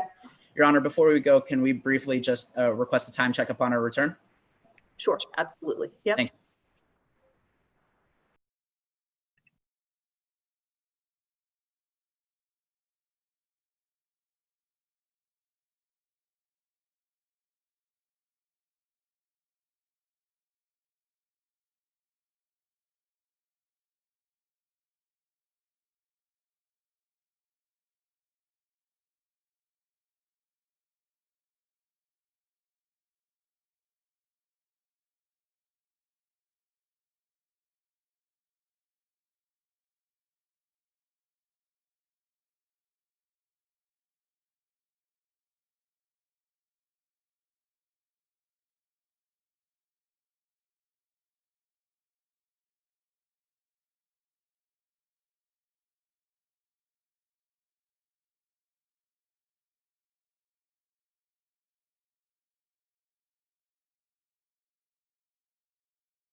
Okay, welcome back, everybody.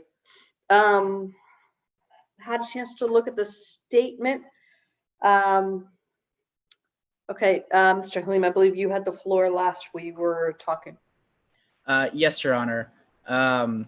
Sorry, I just lost my train of thought for a second there. No worries. So it's not substantially more prejudicial than probative because it is an admission of liability by the opposing party. Okay. Response, Your Honor? Yeah, go ahead, Mr. Robinson. Your Honor, this is coming from someone, this exotic Bob, who has every single reason in the world to lie and to paint dysphagia in a light that is extremely disfavorable. I mean, if you look at other parts of this recording, there's clearly a massive bias here from this exotic Bob individual. The probative value of these statements is essentially zero. There's nothing here that can be used to further anything in today's case because of this amount of bias this person has. And again, they have every reason to lie. They're in jail because of misbehavior. Yeah, I tend to agree. May I be heard briefly, Your Honor? Sure.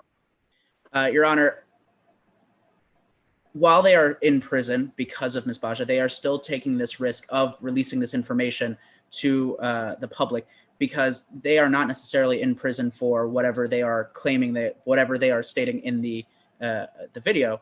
In fact, sorry, the chat just threw me off. In fact, he is saying that together they conducted illegal activities. So thereby, it's not an issue of bias. Additionally, this is highly probative information as it goes directly to the credibility of Karen Baja, as well as she states the fact that she indeed murdered her husband and chop him up in a meat grinder and feed him to her cats. Okay. It was a motion to admit. Is that right? Yes, Your Honor. Okay, that is denied. And for me, it very much is a 403 issue in the end. You had asked for a time check. My understanding is that you are keeping time. Is that right? Hi, Your Honor. I don't want to interject. I'm one of the host witnesses keeping time. The plaintiff have 38 minutes and 27 seconds remaining, and the defendants have 52 minutes and 8 seconds remaining.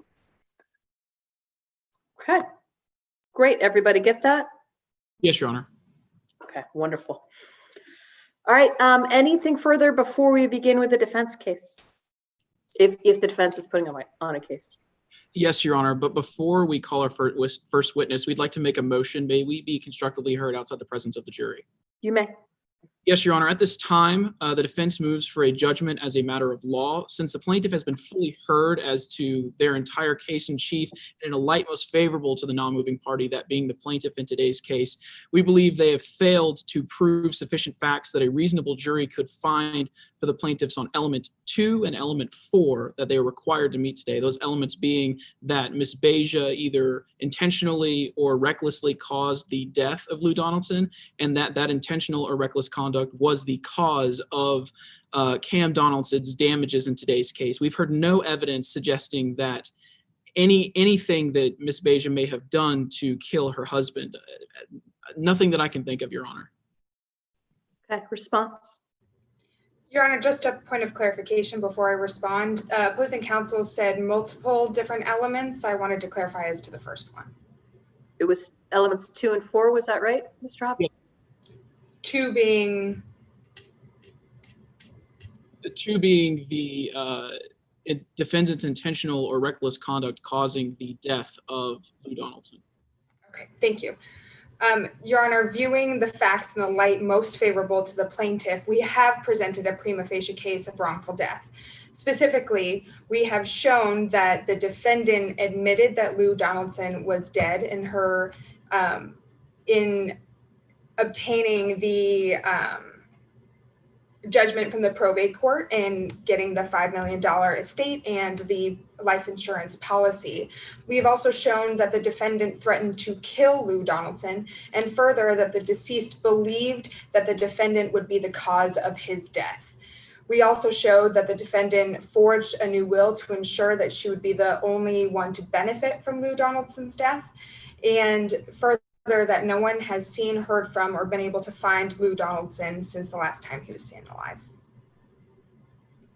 Okay, I understand the arguments. Thank you both. The motion's denied and you can continue.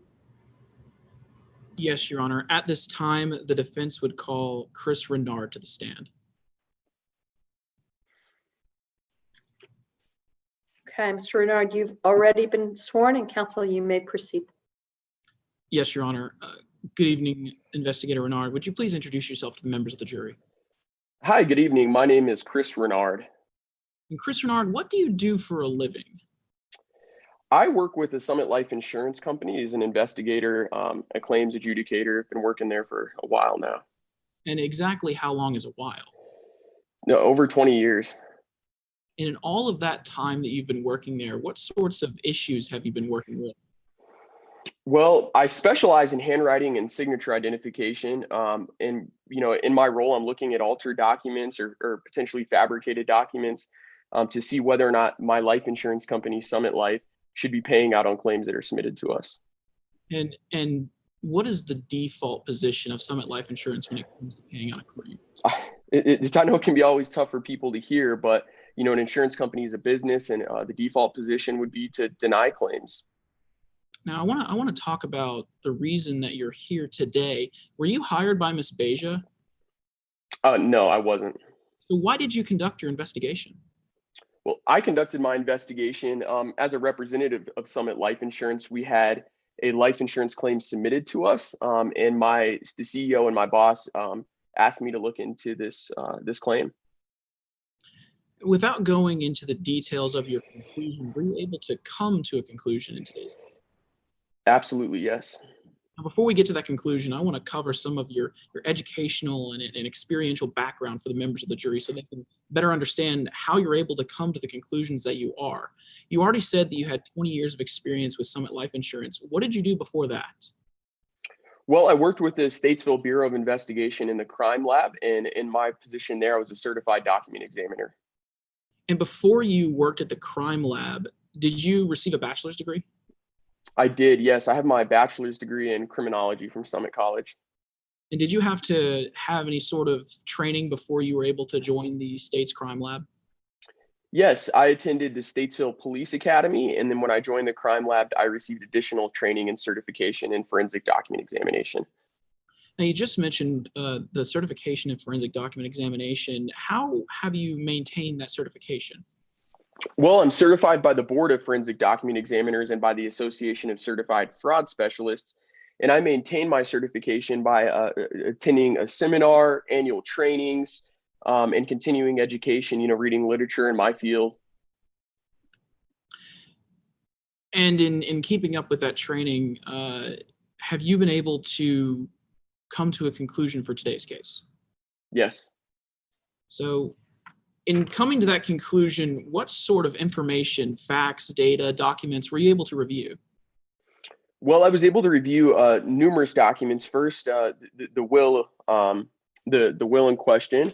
I was able to review some known handwriting samples that I used to do my analysis and comparison. And I also gleaned some investigative info from the police department and kind of, working through an investigation.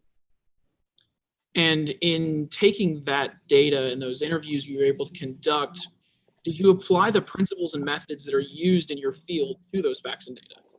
Yes, of course. And were you able to apply those principles? Yes. And would it be helpful to the members of the jury today for you to rely upon those principles and methods in conjunction with those facts and giving your testimony here today? Yeah, I sure hope so. At this time, Your Honor, defense moves to tender Chris Renard as an expert in forensic document examination, as well as a claims investigator with over 20 years of experience. Okay, counsel, any argument or voir dire? Yes, objection to the second tender as a claims insurance investigator, I believe it was. Okay, and what's the basis of your objection to that? Outside the presence of the jury, Your Honor. Sure. This tender is much too broad for this witness's credential and testimony thus far. Insurance claims investigator could include arson insurance claims, car insurance claims, homeowner insurance claims, none of which are relevant to today's proceedings.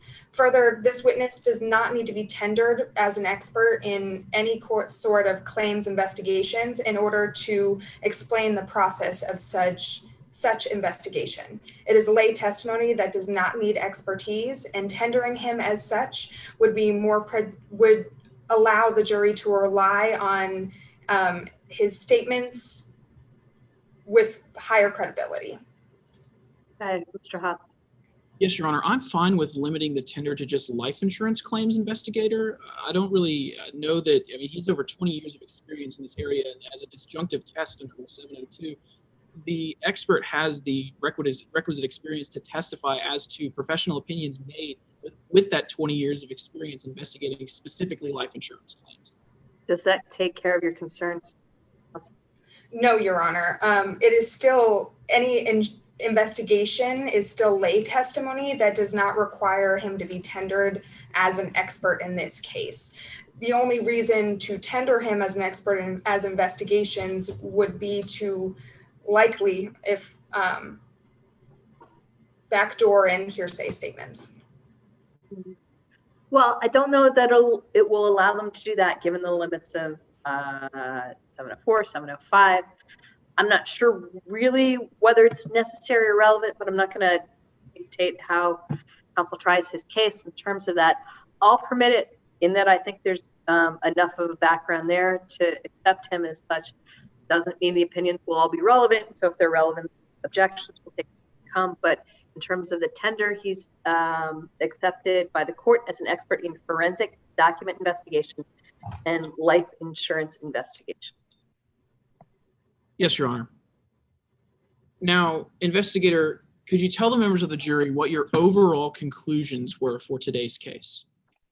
Yes, I was able to reach two conclusions in today's case. And the first conclusion is that Ms. Baja did not kill her husband or cause his disappearance. Sustained. Move to strike. Heard on that point? I'm sorry, Mr. Hobbs, do you have a question? May I be heard on that point, Your Honor? Sure. Yes, Your Honor. As I just mentioned, he's an expert in life insurance claims. If Ms. Baja was to be the beneficiary of a life insurance claim, it would be part of his investigation to determine if she was in fact his killer. If he's an expert on life insurance claims and he can give opinions about how life insurance claims are made, that doesn't mean that he gets to give an opinion as to whether she killed her husband or not. No, absolutely not. No, that objection's sustained. Yes, Your Honor. Could you continue with your conclusions? Yes. Well, the second conclusion is that the allegation that the will was forged in this case was inconclusive at best, and ultimately I recommended to Summit Life Insurance that we pay out on the claim because I could not substantiate that it was a forgery. As part of your investigation into whether Ms. Baja killed her husband, what information were you able to gather? Yeah, I was able to gather information from the Pioneer Sheriff's Office. Objection, Your Honor. Hearsay. Okay, well, I haven't heard any yet. He's just telling us what kind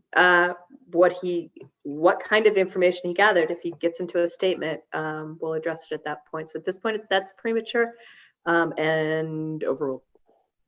Investigator Renard, please continue your answer.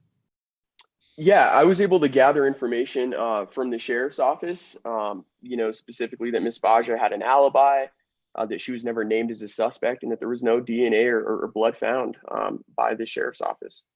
I renew my hearsay objection, Your Honor. Response.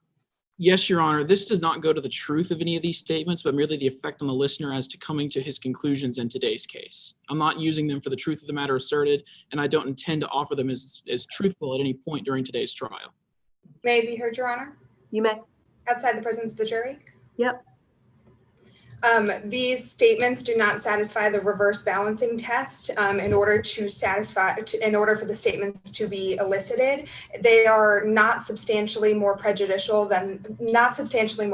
than they are prejudicial, and therefore the jury should not be allowed to hear them. I tend to agree, Mr. Hobbs, but I'll give you the last word. Yes, Your Honor. The reverse 403 in this situation, I'm sorry, yes, the reverse 403 in this situation has been met, as the investigator here today is testifying to the things that he used in coming to his conclusions. And those conclusions are important for the members of the jury to understand fully Mr. Renard's testimony here in today's case. Because of that, they are more probative than they are substantially more probative than they are prejudicial. Yeah, I don't see it. The objection sustained. Move to strike, Your Honor. Sure. Yes, Your Honor.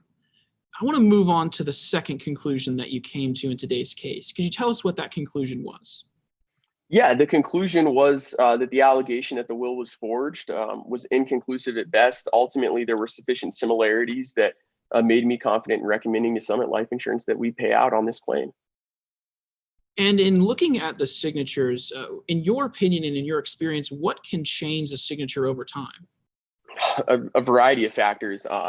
Something as simple as the writing instrument used could certainly change a signature. For example, if you were using a fine point pen versus a Sharpie, obviously you'd have a very different looking signature. Age, health, the care that somebody's using when they're signing. And it's actually possible that people, consciously choose to change their signatures over time for any reason.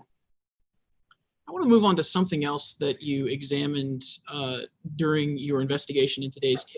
Your Honor, could I respectfully ask to hear from opposing counsel as to what evidence number they used for the bank account statement? It's Plaintiff's Exhibit 2. Perfect. You have seen Plaintiff's Exhibit 2 throughout today's trial, correct? Yes. You'd recognize it if I put it before you now? You would, or I would, sorry. Your Honor, permission to share my screen? You may.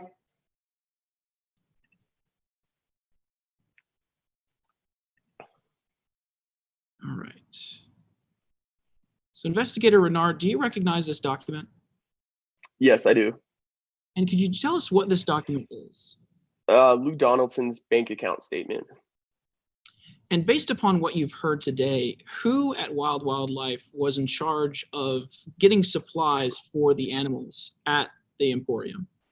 Cam Donaldson. So in looking at the last transaction here on this page, what is your opinion as to who would have made that purchase? For the Summit Animal Supplies, Cam Donaldson. Objection, Your Honor. May be heard outside the presence of the jury. Yep. The responsibilities of Cam Donaldson were stricken from the record in his direct examination as they were irrelevant. Therefore, this witness may not testify as to what he may have heard or not heard. Okay, responses to that objection, Mr. Hobbs. Your Honor, I don't recall those admissions being stricken. I remember Your Honor saying that we need to move forward with that examination at the time, but that evidence was brought in and not stricken prior to the testimony we're hearing now. Well, even if it was stricken, would it matter? Would that somehow limit what the witness answers to your question at this point? No, Your Honor, it would not. Yeah, counsel, so that objection is overruled. So, Investigator, could you please continue with your answer? Yes, in regards to the August 17th transaction for Summit Animal Supplies, it was likely Cam Donaldson who purchased those supplies.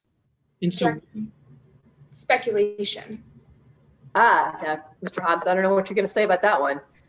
yes, Your Honor. Although Chris Renard was here for the testimony earlier today, he did hear Cam Donaldson testify that part of his responsibilities were to get the supplies for the animals at Wild Wildlife Big Cat Emporium. Because of that, the investigator is able to come to the conclusion that it could have been Cam. He's not saying it was, he's not saying it wasn't, he's saying it could have been Cam. Your Honor, may be heard outside the presence of the jury. No, the objection is sustained. Move to strike. Sure. Stop sharing my screen there for a second. All right, after all of the testimony that you've heard throughout today's trial, how has that testimony impacted your overall conclusion? It hasn't. No further questions at this time, Your Honor. Okay, cross. Yes, Your Honor. One moment to set up my camera, please. Sure thing.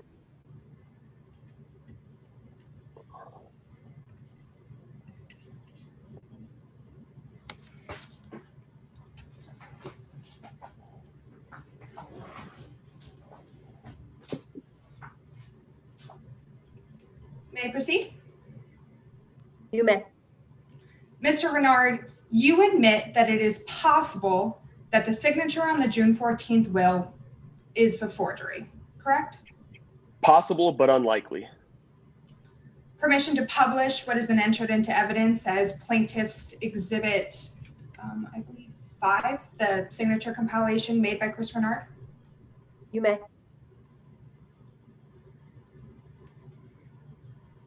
Mr. Renard, you would say that the 3 signatures that you compared were not exactly the same. No, it's no signature is, in my experience, exactly the same. There are enough differences between the 2 known signatures that you compared to the signature on the will that your finding was inconclusive. My finding was that it was possible that this could have been a forgery, but once again, that it was unlikely. Directing you back to my question, you testified on direct examination that your finding in comparing these signatures was inconclusive, correct? Yes. Your recommendation to Summit Life Insurance was to pay out this policy to avoid costly and lengthy litigation, yes? Yes, because in my professional opinion, it was unlikely that this was a forgery, and it would have been our responsibility to pay out on this claim. So that's a yes to my question. You recommended Summit to pay out the policy to avoid costly and lengthy litigation. That could be one reason, sure. That's in fact the reason that you gave Summit Life Insurance, isn't it? Yeah, I mean, that definitely factors into a decision like this. Absolutely. I'd like to direct your attention to the language used in the June 14th will. Permission to publish what has been entered into evidence as Plaintiff's Exhibit 1. You may.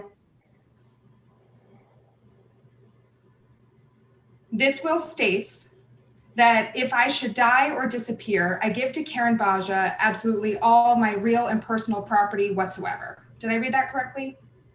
Yes, you read that correctly. You would agree that the language, you have been an insurance investigator for 20 years? Yes. During those 20 years, you have reviewed hundreds of wills. Yes. You would say that you have never seen another will that used the language die or disappear. That's correct.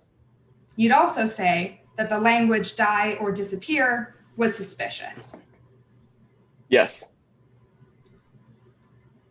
Now I'd like to discuss how, the information that you based your recommendations on. You requested the release of evidence from the Pioneer County Police Department, yes?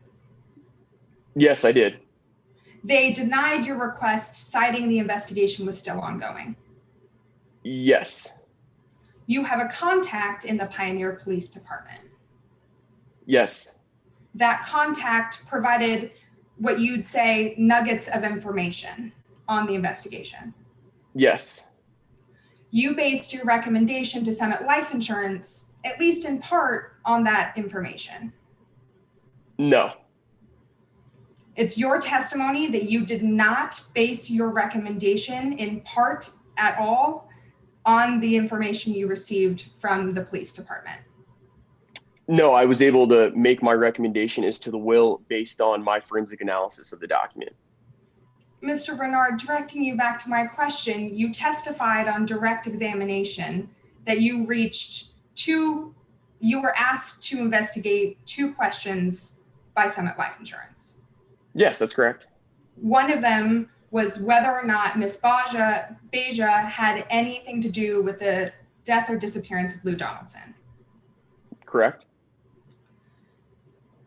In coming to your recommendation to Summit Life Insurance, you did an investigation into the whereabouts of Lou Donaldson.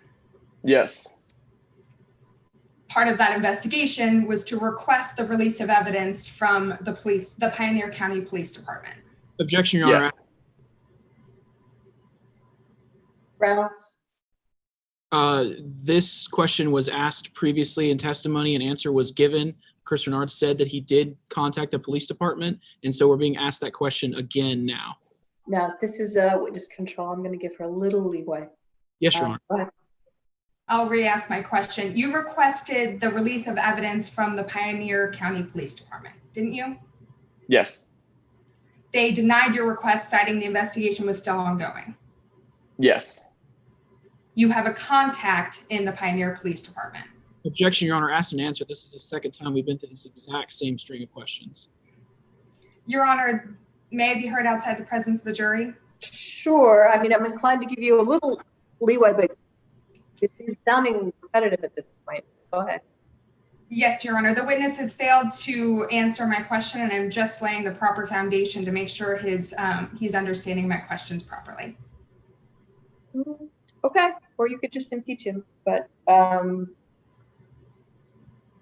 little leeway, counsel, not much more. Yes, Your Honor. Overruled for now. Yes, Your Honor.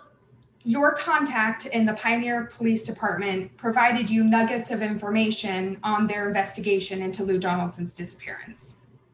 Yes. You based your recommendation to Summit Life Insurance, at least in part, on the nuggets of information you received.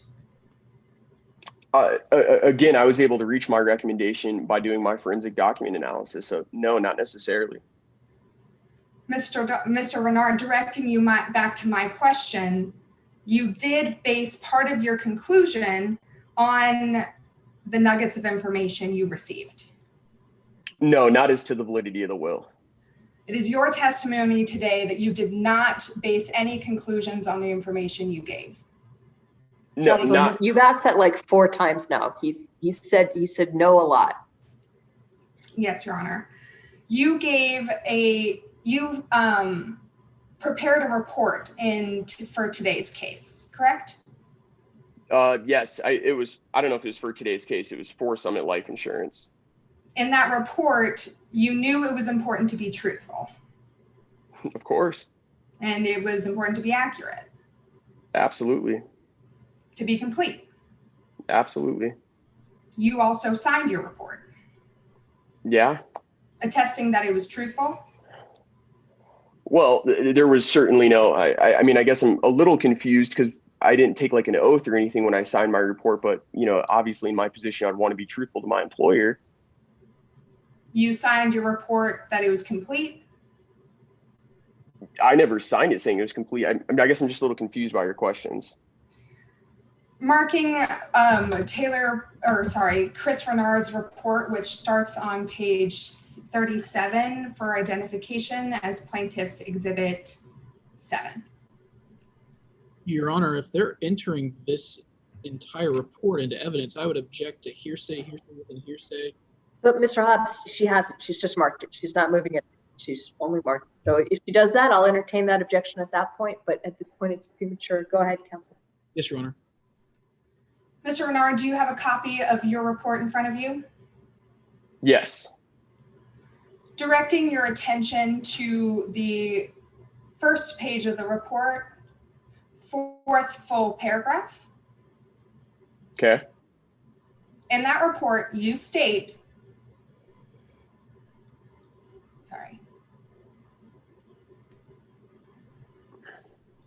excuse me, Your Honor, one moment. Okay.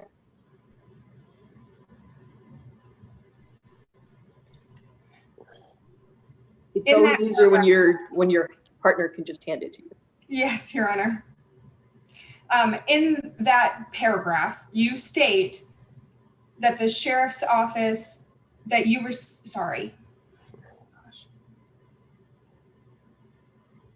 And just give us the page and line again so we're all in the same place when you're there. Yes, Your Honor. Page 37, 4th full paragraph. In that paragraph, you detail information you received from your contact in the police department, correct, Mr. Renard? Yes, I do, or did. In the line immediately following that, you stated, thus, I do not believe we have grounds to contest payment on Ms. Baja killing Mr. Donaldson, correct?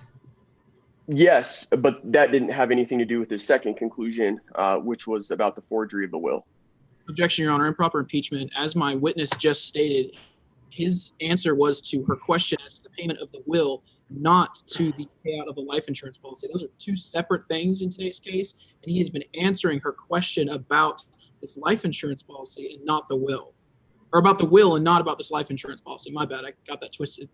That's okay. Counsel, I'm gonna let it stand. You can redirect on it to rehabilitate it, and the jury will take it for whatever weight they take it for. Yes, Your Honor. Mr. Renard, you yourself worked in law enforcement for 3 years, correct? Yes. Your contact broke the rules in giving you these nuggets of information, didn't he? I'm not sure what rules you'd be referencing. It's your testimony that he did not break the rules? I'm not sure what rule you're alleging that would be broken. Mr. Renard, you won't tell this jury the name of your contact, will you? I don't have the name of that contact on hand. You don't have the name of the contact? No, as you can see in my report. Mr. Renard, you are aware that the defendant's brother is a sheriff's deputy in the Pioneer County Police Department, yes? Yes. The same department investigating Lou Donaldson's disappearance. Yes. I'd like to direct your attention to your testimony about the will's authenticity. Okay. It's your testimony today that Summit Life Insurance, It's your testimony that you found no sufficient evidence to recommend Summit Life Insurance not pay out the life insurance policy, correct? Yes, just generally that it was inconclusive, and because I wasn't able to determine it was a forgery, I recommended that we pay.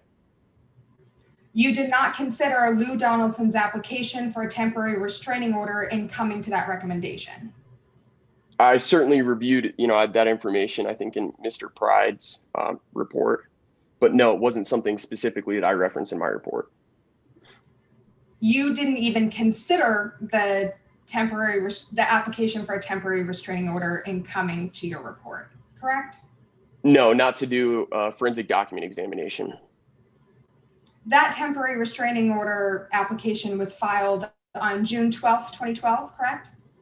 That sounds right. Just 2 days before the date of the June 14th will. Yes, that sounds correct. No further questions. Redirect. Yes, Your Honor. Investigator, I want to talk about some of the nuggets that opposing counsel just spent a while talking to you about. Could you tell us what nuggets you were able to gain from the police department?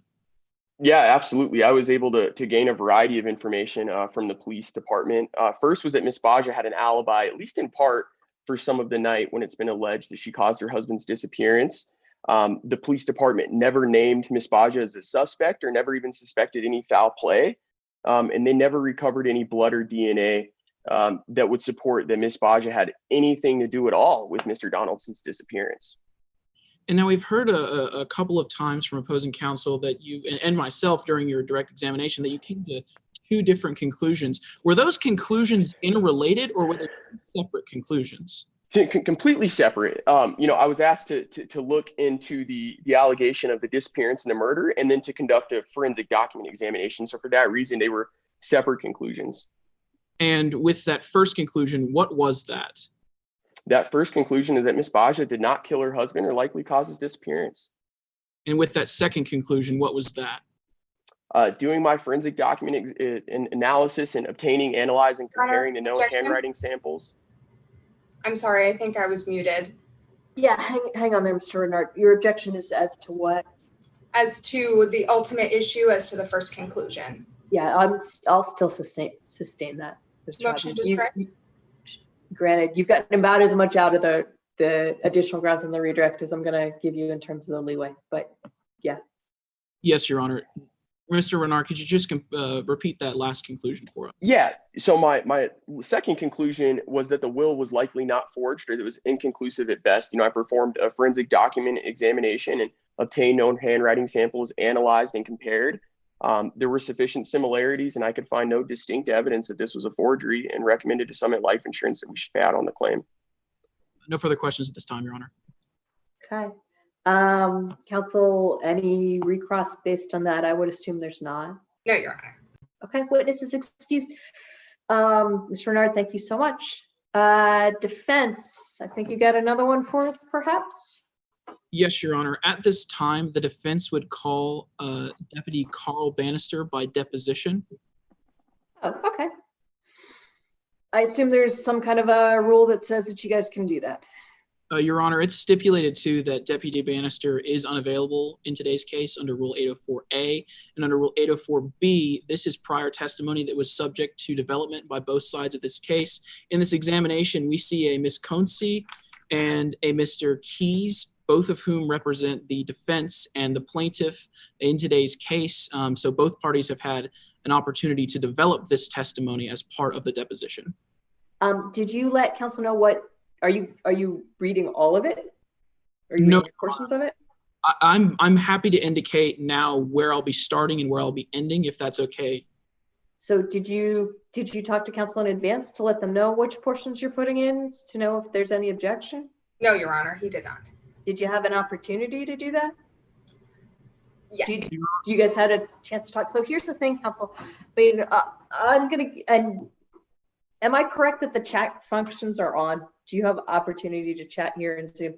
So take a second and just give them the page and lines. You know, if you have a chance to talk to folks in advance, to not give them the page and line number in advance so that we know if there are objections. It's not great to spring it on them during trial, and it slows everything down. So could you chat to them the page and line, and then they'll know whether there are objections? Yes, Your Honor. It's also our understanding that this is to be taken the same way as other live testimony. If while we're reading through it, there's an objection that arises, that's when we would expect them to make that objection. Yeah, and see, that's not what I would expect. I would expect that that'd be part of the information that you'd exchange in advance, so that they could tell me now, hey, I have no objection, or they could tell me now, I do have objection to this certain sections, like it. And yeah, so if you can put the page and lines in the chat for them so that they can take a look at it, and counsel for the plaintiff, I'll give you, whatever time you need to make those decisions. Thank you, Your Honor. Your Honor, Yeah. I would just ask that my time be paused while we're doing this. Of course, absolutely. Yep. Please pause the time.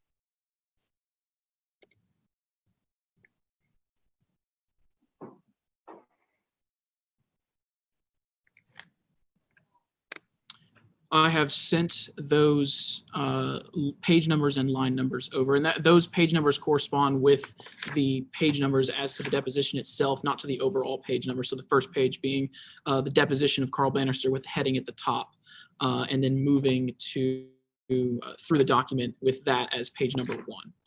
Plaintiffs, do you have it? I'm sorry, I have yes, not received Your anything.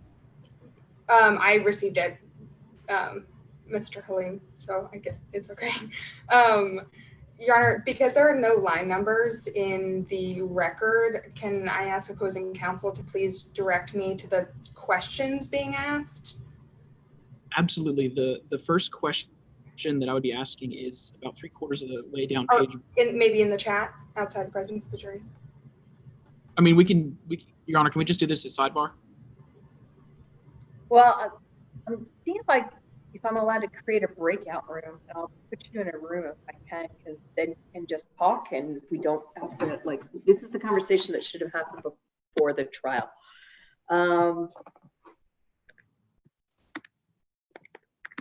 excellent. It will let me put you both in a breakout room. So Mr. Hobbs and Ms. Riegelsberger, if I said that correctly, are you the correct people to put in the breakout room to have this conversation, or do you want all counsel in that breakout room? Just the two of us, I think, would be okay. Okay.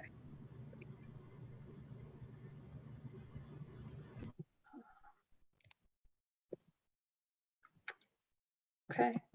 Hopefully you should have something to go there now.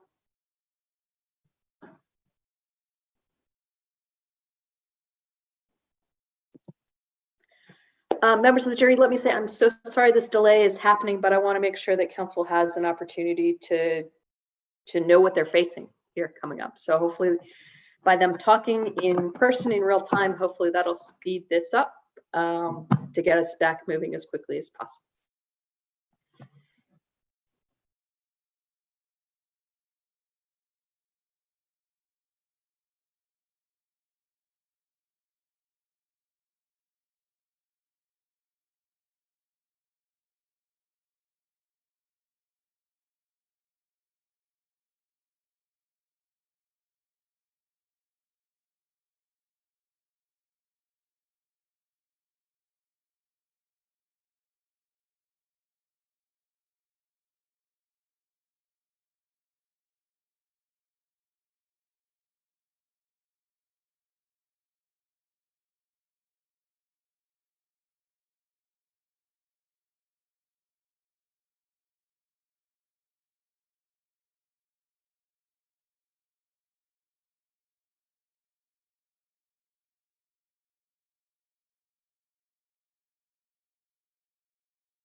All right, looks like you're back or coming back.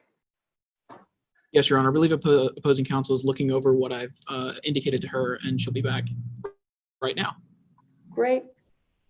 Your Honor, I just need a moment to read through the designations. Yep, take your time.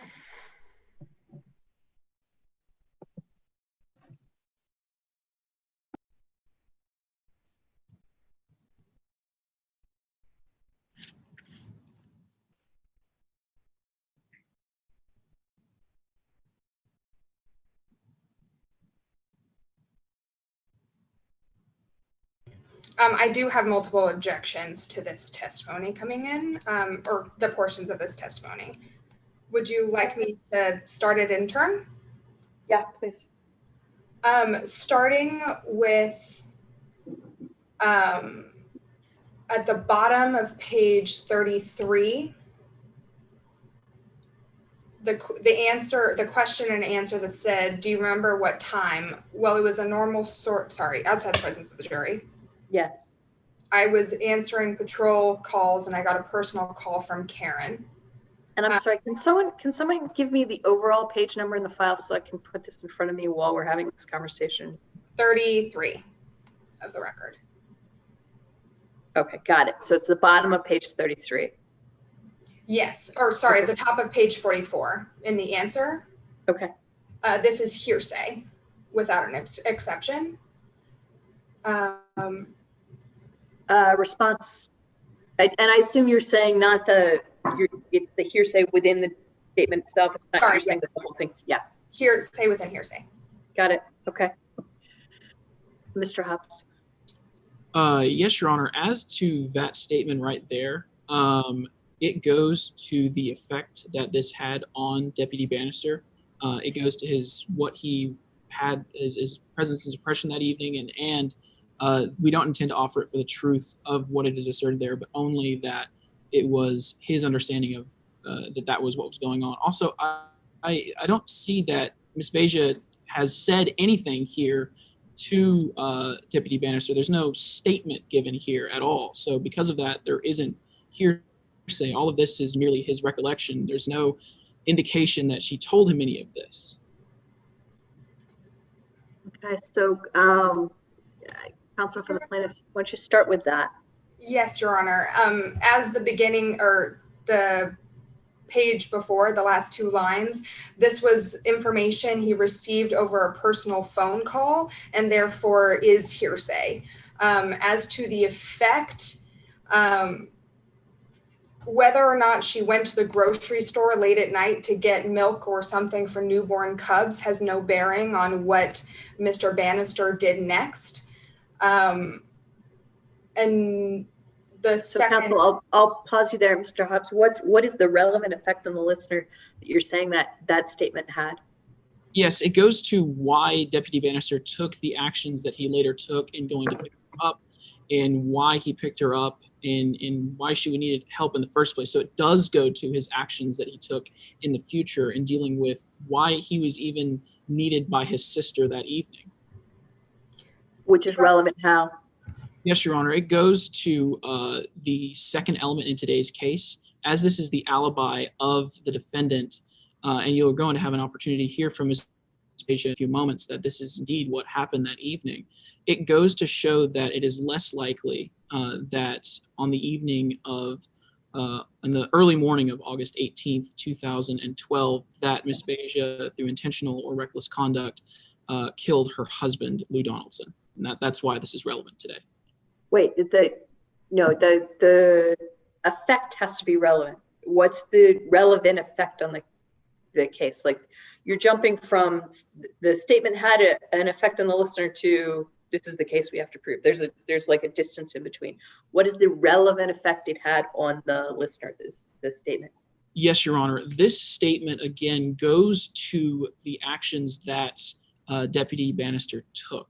Those actions are relevant because they support the alibi that Ms. Beja is going to give in court today. They support what she said, and inside of this statement itself, there are statements that go to show that it was only because of these statements made by Ms. Beja that he was there in the first place, and that's why they're relevant. That he was where? That he was with Ms. Beja on the early morning of August 18th, 2012.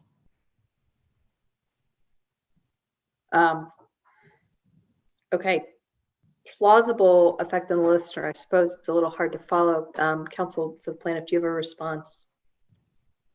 Your Honor, only that the statement I am objecting to as hearsay was specifically she had gone out to the grocery store late at night in order to get some milk or something for her newborn tiger cubs. That does not go to the effect of Carl Bannister. Whether she had car trouble, which is the second sentence, may, but that first sentence does not. Okay, so the first sentence is out, the second one is in. Your Honor, it was close to 3 a.m. in as well. I don't believe that was objected to. I just want to make fine. Sure. Yep. Yes, Your Honor. Counsel for the plaintiff, you had another objection to another segment here. Yes, Your Honor. Farther down that page on 34, the answer to the question, how was she doing when you met up with her? The second portion of that answer is she was just really concerned about those newborn cubs and wanted to get back to them as soon as possible. That is also hearsay. Response, counsel. Your Honor, again, there's no statement being elicited here. There's no statement from Karen Beja. It's just his impression whenever he was there with her that she was concerned about these newborn cubs and wanted to get back home to them as quickly as possible. Yeah, I think there's embedded hearsay in there. That's sustained. Okay. The next, the answer following the question, do you know if Lou Donaldson was home that night? I'm sorry, are we still on the same page? Yes, same page. It's the next two questions now. Okay. The answer, she was just focused on those tiger cubs and kept talking about them, how cute they were, how they were doing, stuff like that. That is also hearsay. Response, counsel. Your Honor, that's fine. We're okay with that being stricken. Okay, it's out. Moving on to page 35. Okay. Relationship. The answer to the question, what do you mean by that? He was moody at times and suspicious. Hang on, let me find it. How far down the page are you? It's the second to last answer, after examination by Mr. Keats. Okay. Okay, go ahead. The answer, he was moody at times and suspicious of people. He seemed paranoid. He would go off to Central America for extended periods of time and not want to talk about what he was doing. That is improper character evidence pursuant to Federal Rule of Evidence 404A. Would you like a further explanation? Yeah, actually, I would. Your Honor, this evidence is being offered to show Lou Donaldson's propensity to disappear for extended periods of times, thus leading the jury to believe that he may have done so again in August 2012. Got it. So your objection is as to the third sentence, not to the other two. Also, Your Honor, he was moody at times and suspicious of people. That would be lack of personal knowledge. Okay, I think the first two are proper lay opinions, but counsel for the defense, talk to me about that third sentence. Going off to a Central American country or anywhere else in the world is not a character trait. A character trait is truthfulness or honesty or the propensity to be violent. We're not offering any sort of character evidence by that line in the testimony here today. I don't know what character that would be, what propensity that would be for somebody to go off to Central America for extended periods of time. We're certainly not offering character evidence there, and I don't believe that line is character evidence. Are you offering it for something other than propensity, that because he allegedly went to Central America before, he went to Central America this time? Your Honor, again, I don't believe that the character, I'm not really sure what character trait is being elicited here. Okay. For it to be excluded under propensity, there has to be a character trait. Got it. So the first two sentences are in and the last is out. Yes, Your Honor. Anything further, plaintiff? Yes. The last question, were you worried about your sister and her relationship with Mr. Donaldson? And that's answer. Okay. Mm-hmm. First, it is irrelevant and also substantially more prejudicial than it is probative. There's no evidence in this deposition or otherwise describing Mr. Bannister's relationship with Lou Donaldson, and all we have here are conclusory statements without any supporting testimony. All right, I'm sorry, your objection is that they're, did you say irrelevant? Yes, his concern for their relationship is not relevant to today's case, and it is substantially more prejudicial than probative because we don't know what these statements were based on. No interactions, no statements. They're just conclusory statements without any support. Okay. Response, counsel. Your Honor, I'm fine with that being stricken. Okay. Anything further, plaintiff? No, Your Honor. That's all.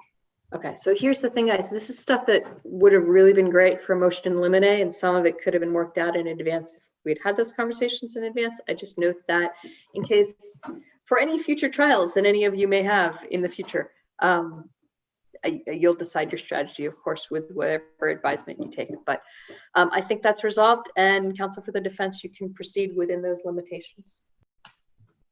Your Honor, just briefly for my clarification, on page 34 at the very top, I wasn't clear if we had strucken the statement saying it was close to 3:00 a.m. So just for... Nope, we did not. That's it. Awesome. Thank you. You're welcome. And counsel for the defense, up to you. Do you want to constructively read that in, or do you want to read it in? Your Honor, I believe pursuant to local rules, they do have to actually read in the testimony because of the time constraints. Okay, fair enough. Okay.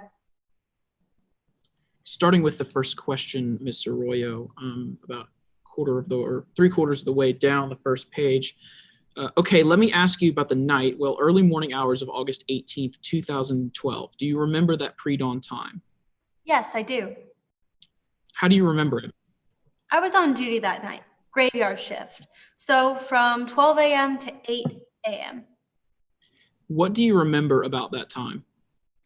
Well, it was a normal sort of shift. I was just answering patrol calls when I got a personal call from Karen. When was that? It was close to 3 a.m. She had car trouble and needed a ride home as soon as possible to get back to the Cubs. Did you pick her up? Yes, I did. Did you use your patrol car? Yes, she was actually in my patrol area. When did you pick her up? Well, I was just finishing the paperwork on a DUI arrest, so it took me a few minutes. I wrapped up what I was doing and met up with her around 3:20 a.m. or so. So you were very close to her location? Yeah, I guess. And where did you meet with her? Her car was on the side of the road a couple blocks away from the grocery store. How close was that, or how close was this to her home? A couple of miles at most. Was she going to or coming back from the grocery store? I believe she was coming back as she had some groceries with her. How was she doing when you met up with her? She was fine. Did you drive her back home? I first took a look at her car and it would not start. So I made sure it was safe by the side of the road and then took her home. We got to her house around 3:45 a.m., definitely before 4 o'clock a.m. Let's move to the second part under the boldface examination by Mr. Keys. Are you there with me? Yes, Deputy Bannister, how was your relationship with Mr. Donaldson? it was fine. He did some great things for my sister, helping her find her passion for animals, big cats in particular, but he could be difficult. What do you mean by that? Well, he was moody at times and suspicious of people. He seemed paranoid. What do you mean by that? Oh, I'm sorry, I just asked that question. Were you worried about your sister and her relationship with Mr. Donaldson? Objection. This was kept out in our evidentiary arguments. Your Honor, I believe you're muted again. I'm sorry. No problem. And I'm being assaulted by a cat. I think that's right. So, Counsel, I think you agreed to that? I'll withdraw that question, and Okay. that will conclude our testimony from the deposition of Carl Bannister. I'm sorry, you're muted again, Your Honor. The muting. I'm sure that was unintentional. There were a lot of line cuts there. Okay. All right. Defense, I think you have another witness, yes? Yes, Your Honor. At this time, the defense calls Ms. Karen Beja to the stand. Okay, great. Ms. Beja, you've been sworn. Good evening. Will you please introduce yourself to the jury? Yes, my name is Karen Beja. What do you do for a living, Ms. Beja? I have dedicated my life to serving the animals at Wildlife, Tiger and Big Cat Emporium. My husband Lou and I started this big cat sanctuary because we had such a passion for preserving these big cats. Why are you here today? I'm here today because Cam has brought this lawsuit against me. All right, let's begin by talking about your relationship with Lou Donaldson. Today, we've heard from plaintiff's counsel that when you met Mr. Donaldson, you had no family, you had nothing, and that you broke up his family. As his wife, how did you meet Mr. Donaldson? I met Lou when I was just hitchhiking along the side of the road. When he pulled over and he picked me up, and then that's when he basically just swept me off my feet, and the rest was history. What knowledge do you have about having no family and nothing? I'm not really sure what that was referring to. I mean, I definitely had a family before that, but I just came into Lou's family when we got together. How is your relationship with your husband? Well, I loved Lou. After we got married and got together, he was my fishing partner. That's something we love to do together. I mean, and he was my business partner. We co-owned Wildlife after I married him. But of course, all marriages do have some problems, and we had our problems. What were some of those problems, Ms. Donaldson? Miss Beja. I can only really pinpoint two major problems. Okay, let's talk about the first of those problems. What was that? The first problem was just that Lou was very secretive at times. He would suddenly leave on business Objection, trips. Your Honor. Grounds? Improper character evidence. Response.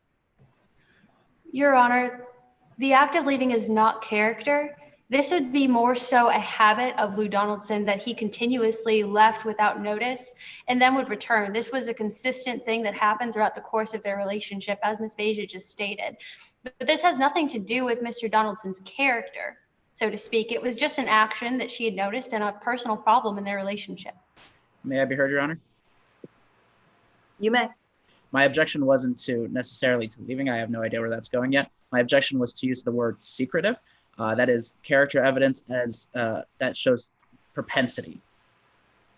Yeah, I don't see it. I mean, to me, secretive is more like an opinion. But so long as the extent of the testimony is just that he would leave and come back, I'm okay with that. That objection, given that offer of proof, is overruled. Yes, Your Honor. Will you please just follow up on your explanation about that first problem in your marriage? Yeah, so as I was saying, Lou would suddenly leave. He would come and go because he had business trips or other personal matters. And what I meant by secretive is he wouldn't really talk about what he was doing or where he was going or how long he would be gone. You mentioned, Ms. Beja, that there were two problems. What was that second problem? The second problem was that he had a mistress in Costa Rica. A mistress. How did you respond when you learned that? Well, naturally. Objection, Your Honor. Hearsay. Your Honor, this is not hearsay as it's being offered for the effect that it had on Ms. Beja. Opposing counsel has opened this door by mentioning the fact that their relationship was rocky. This is just her explaining how these events had an effect on her, and this would just only go to her responses and the actions that she took leading up to his ultimate disappearance. May I be heard briefly, Your Honor? Sure, but I want to make sure I understand counsel's argument first. So, counsel, for the defense, I think I'm hearing you say you're not offering it for the truth, but for the effect on the listener being Ms. Beja, and the relevant effect on Ms. Beja was what? The relevant effect is we're going to get to is her emotional state leading up to the time of his disappearance. We want to delve into that to see what the relationship between them at that time was like. Not necessarily that there truly was a mistress or that Lou was actually seeing another person, but Ms. Beja's understanding and how that affected their relationship. And this goes directly as to the second element in this case, as to her likelihood to cause him harm. Okay. Counsel for the plaintiff. Your Honor, they can testify directly to her emotions. They can ask her directly how she felt, what was going on, without bringing in this hearsay statement about the mistress. Okay. Given that response, the objection's overruled. Yes, Your Honor. A moment ago, Ms. Beja, you were describing your response to hearing the news that Mr. Donaldson had a mistress. How are you feeling after that? Well, as I was saying, naturally, I was not happy. I was heartbroken to find out that my husband was cheating on me. So I didn't respond very well. Of course, we fought about it, and I know that I said some things that I didn't mean. However, after that, we talked about it, and we were working through it. Ms. Beja, we heard from opposing counsel today that you threatened to kill him. Is that the case? Like I said some things that I didn't mean, but yeah.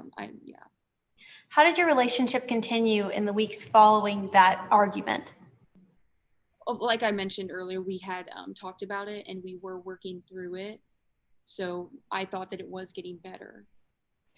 Let's turn our attention from your relationship with your husband to your relationship with your stepson. How was that relationship? Well, it wasn't very good. I know that Cam hates me. I can't say that I hate Cam. I just don't trust Cam. Let me turn your attention now to the events leading up to Mr. Donaldson's disappearance. When was the last time you saw Mr. Donaldson? I can't remember the last time I really saw him because, like I said, he had been gone for a while and I assumed it was on one of his business trips. But I do know that he was, like, as of today, I know that he was declared missing on August 18th, 2012. Okay, because we know that your husband went missing on the 18th, let's talk about the events that happened that weekend. Where were you that early morning? That early morning, it was actually very early. It was around 3 a.m. and I was at Wild Wildlife. What were you doing there at 3 o'clock in the morning, Miss Beja? I was taking care of baby tiger cubs that had just been born a few days earlier. Their mother had rejected them, so I was there taking care of them. What happened while you were taking care of those kittens? While I was taking care of them, I realized that I ran out of milk and formula, so I had to go get more at the store. What happened when you got to the store? When I got to the store, I went in and I got the milk and formula and what I needed for the baby tiger cubs. But when I was going back home, of course, my car broke down. What did you do when you realized your car broke down, Miss Beja? When my car broke down, I knew that I needed to call someone to come get me. So I had to flag down a passerby because I had forgot my phone at home when I was in a rush to get to the store. Why did you forget your phone, Miss Beja? Objection, Your Honor. Relevance. Okay. What's the relevance, counsel? Your Honor, evidence is relevance whenever it has any tendency to make a fact of consequence more or less likely. I get it. You don't need to give me the definition of relevance. Why is it relevant? Yes, Your Honor. It's relevant because it goes to the credibility of her alibi. It's explaining the circumstances and what was going on at the time and explaining why she was needing to flag down a stranger in the middle of the night. This is just explaining her mental state, what she was doing, and explaining in full context her activities during that evening. And that does go as to the second issue in this case and ultimately the fourth. Okay. May I be heard briefly? Yeah, go ahead. While certain aspects might go to her alibi, this in fact does not. This is just her talking about why she didn't have her cell phone. And this does not make it more or less likely that her alibi is in fact true. It just tells us that she didn't have her cell phone on her that night. You know, I think it completes the story of what's going on, and it sounds like there's some tangential relevance here, so I'm going to allow it. Yes, Your Honor. Ms. Beja, why did you forget your cell phone that evening? That morning? When I left the house, I was in such a rush, and it was really early. It was 3 a.m., and I'd been taking care of the tiger cubs, so I was really tired. And I was just going to the store to hurry up and get back. A moment ago, you said you had to flag a stranger down. How did that go? Well, I was able to flag somebody down. Somebody pulled over, and I was able to use their phone. Who did you call from this phone that you borrowed? I called my brother. He's a deputy sheriff at the Pioneer County Police Department, and I knew he was on patrol duty that night, so I knew he was out and about in the area. Why didn't you call your husband, Miss Beja? Well, like I said earlier, I hadn't seen him in a while. He wasn't at Wild Wildlife with me when I was there. And when he's gone, like he does leave, I can't really get a hold of him. So that's why I called my brother instead of Lou. What happened after you called your brother? My brother was able to come and get me. He checked my car, and then he brought me back home. What happened later in the day on the 18th? Later that day, I actually ran into Cam at Wild Wildlife. You were here today when Mr. Donaldson testified as to what happened at this run-in. As someone who was there, what happened? Yeah, nothing really happened. I don't know what Cam is talking about with that break-in. That it doesn't really make sense because nothing happened. Ms. Beja, why doesn't Cam's testimony make sense to you? Well, he said that I broke into Wild Wildlife, but I own Wild Wildlife. I don't need to break in. And like I said, there was just no break-in. There was nothing happened.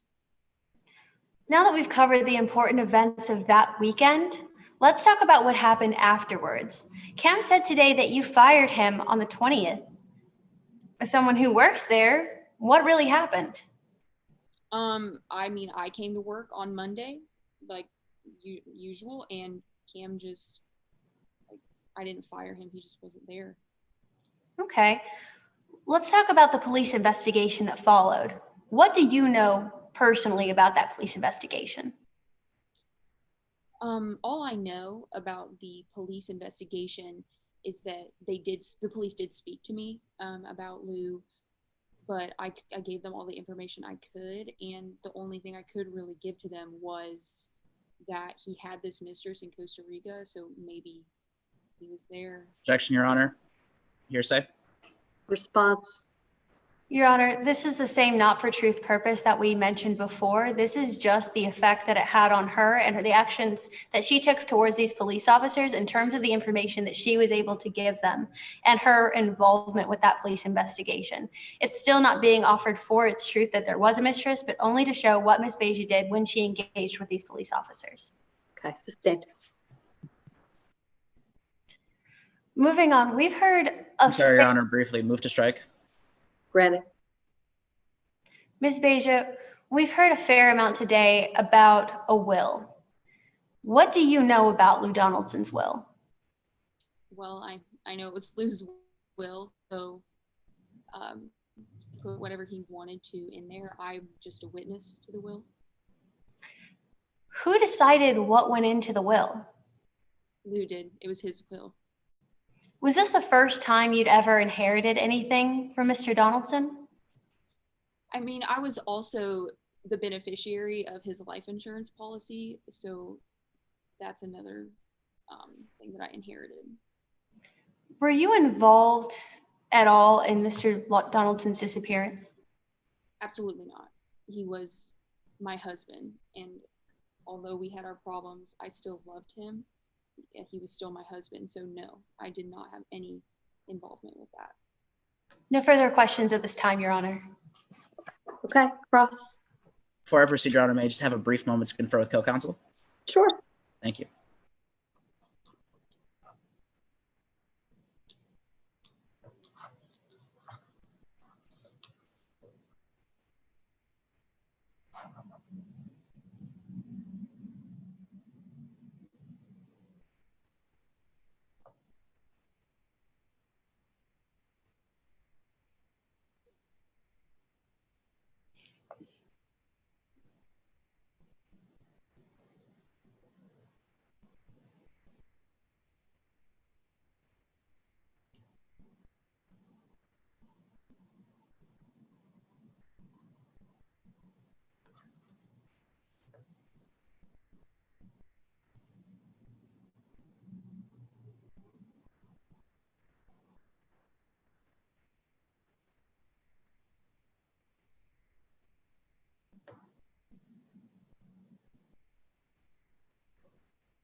May I proceed, Your Honor? You may. Ms. Baja, on direct, you just said that you were the beneficiary of Lou's life insurance, right? The beneficiary of the payout, right? Yes, I was. So it's your testimony today that you would have received that money regardless, right? if I was the beneficiary like I was, I would receive the money. Yes. Sorry, let me clarify. It's your testimony today that the payout would have gone to, I'm sorry. It's your testimony today that you would have received the payout as the sole beneficiary. Yes, if I was the sole beneficiary like I was. Ms. Baja, do you remember giving a deposition for this case? Yes, I do. And when you were being deposed, you were under oath, right? Yes. You were represented by counsel? Yes. There was a reporter there taking note of everything you said, right? If my memory serves me correctly, yes. And during that deposition, well, the statements that you made during that deposition were complete and accurate, right?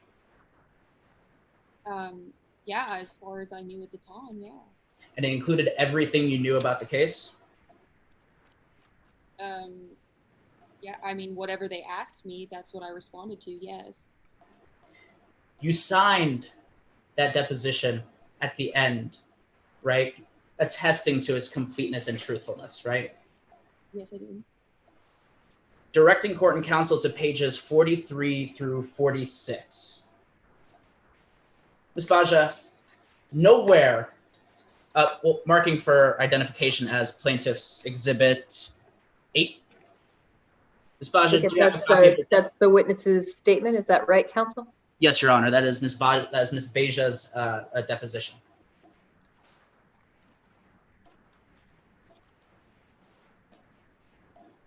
May I proceed, Your Honor? Yes, you can proceed.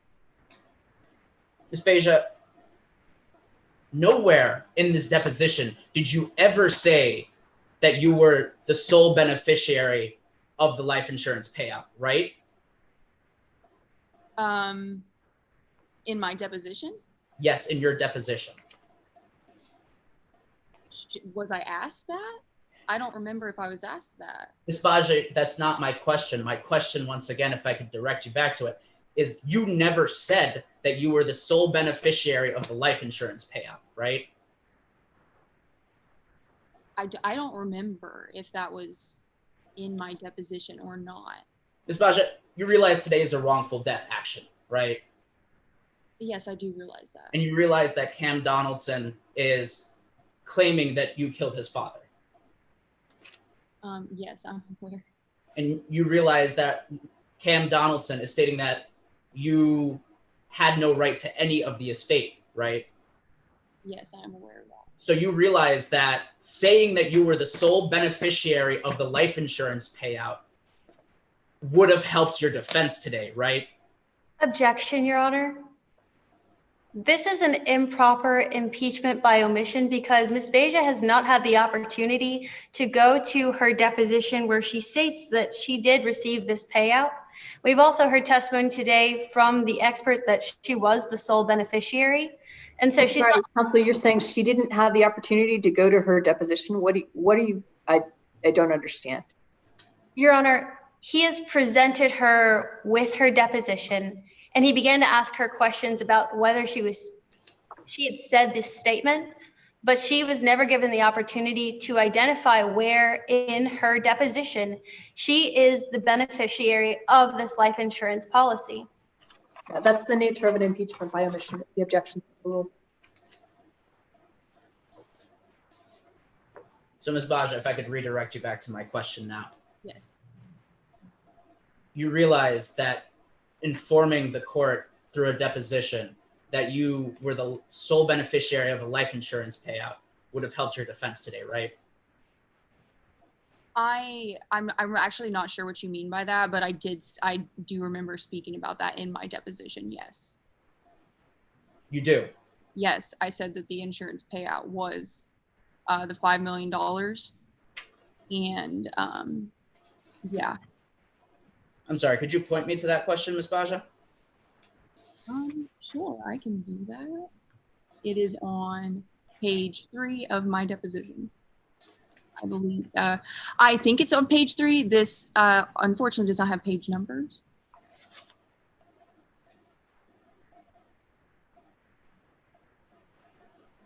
Ms. Baja, this only says that the life insurance payout was $5 million and the value of Lou's estate was roughly $5 million, right? This doesn't say, I'm sorry, that's all that says, correct?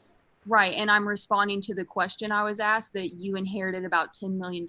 So yes, I'm saying that I was the beneficiary of the $5 million of the estate and the $5 million of a life insurance policy, so the $10 million total.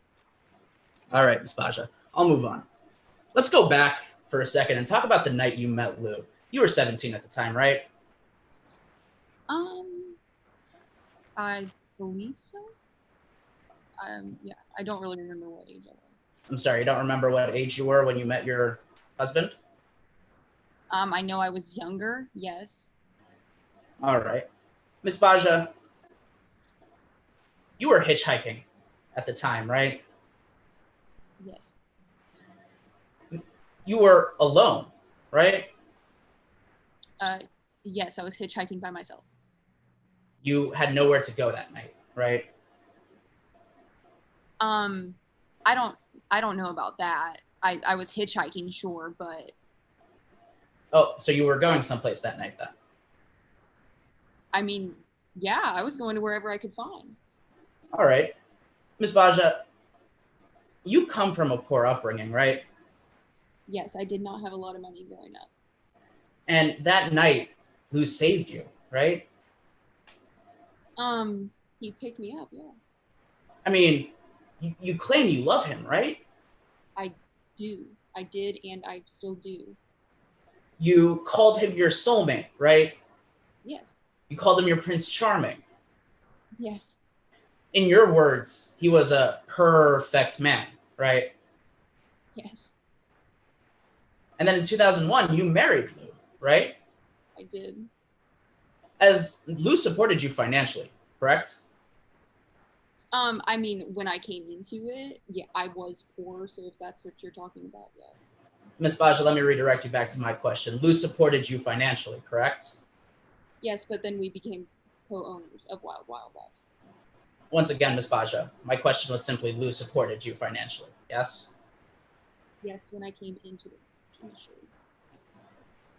Ms. Baja, Lou was a self-made entrepreneur, right? Yes, he was. As Lou's wife, you didn't have to hitchhike anymore, right? I guess not. As Lou's wife, you didn't have to stand on the side of the road anymore, did you? No, I'm not sure why I would. I'm sorry, I didn't hear that. Could you... Objection, Your Honor. Ground. Sidebar and relevance. Okay, so what's the relevance of whether she still had a hitchhike and all of that?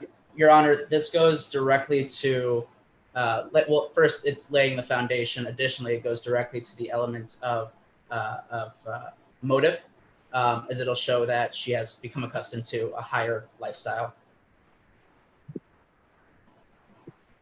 I think that's right. The objection's overruled. So let me repeat my question, Ms. Beja. As Lou's wife, you didn't have to stand on the side of the road anymore, did you? No, I don't know why I would. Exactly, because you had a home now, right? Sure. And you and Lou even started what you called your own furry family, right? Yes, we co-own Wild Wildlife with all of the big cats, yes. Let me redirect you back to my question. You and Lou started what you called your own furry family, right? Yes, through co-owning Wild Wildlife, we started our furry family with the cats. I want to talk to you about what happened to your marriage over the years. Things didn't stay great forever, right? No, we did have our problems, like I mentioned, with him leaving suddenly and then me finding out about it. Ms. Baja, let me redirect you back to my question. Things didn't stay great forever, right? Yeah, I was trying to answer that. Yes, no, because his mistress is what I was finishing. I'm sorry, I'm having a little bit of trouble hearing you. Let me move on. You had And I'll note, Ms. Baja, I'm having a little trouble hearing you too. So if you can, that's just because I'm super old and deaf. So if you could speak up a little, I appreciate it. Okay. Yes, Your I Honor. had to turn up my volume too, Your Honor. Ms. Baja, I apologize. Ms. Baja, you had your problems, right? Like me? You and your husband, I apologize. Your marriage had its problems, right? Yes, like I was saying, how he became secretive and would leave, and then I found out about the mistress. Ms. Baja, my question was simply, you had your problems, right? If I could redirect you back to that. Yes. As you put it,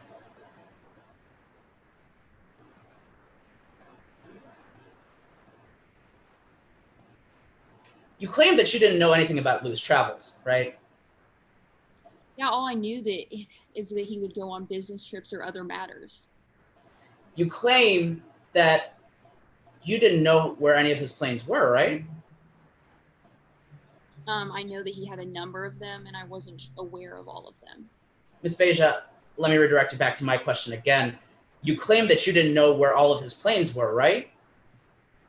Right, that's what I'd said. I wasn't aware of all of them. Ms. Beja, you even claimed that you didn't know where he was on August 18th, 2012, right? Right, I hadn't seen him. In June, Lou did tell you that he had a mistress in Costa Rica, right? He did tell me, yes. And that he would fly off to see her? I assumed that was one of the places that he would have went. And then June 12th, he filed for a temporary restraining order against you, right? Yes, he did. And he asked you for a divorce? He had previously, yes. Let's move on. Let's actually go back and talk about August 18th for a second. That's the night that you claimed Lou disappeared, right? I didn't claim that. That's what I know now, that he was declared missing that day. Sure. That's the night that Lou disappeared, right?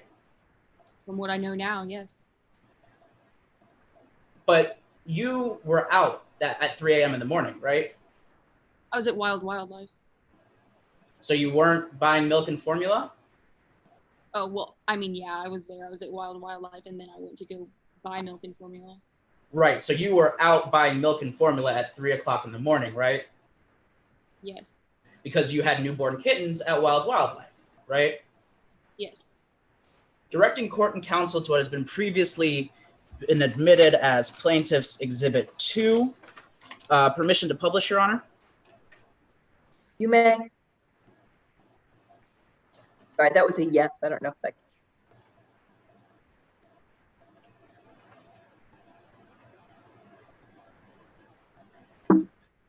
Ms. Baja, this is Lou's bank statement, correct? Yes. The last charge on this bank statement is dated August 17th. Yes? Yes. That charge is to Summit Animal Supply. Yes. $940 were charged to Summit Animal Supply, right? Right. Let's move on and talk a little bit more about your cats. Ms. Baja, you help feed your cats, right? Yeah, when I need to, yes. Tigers, a large part of their diet is meat, correct? Yes. I mean, as you put it, tigers don't eat corn, right? They do not. Each tiger eats about 88 pounds of meat a day, right? I get roughly they may eat less, more. You own your own meat grinder, correct? Yeah, we do, to be able to feed the tigers. Right, you use this meat grinder to prepare the tiger food, right? Yeah. In fact, the meat grinder is so big that you guessed that you could fit an adult human into it, right?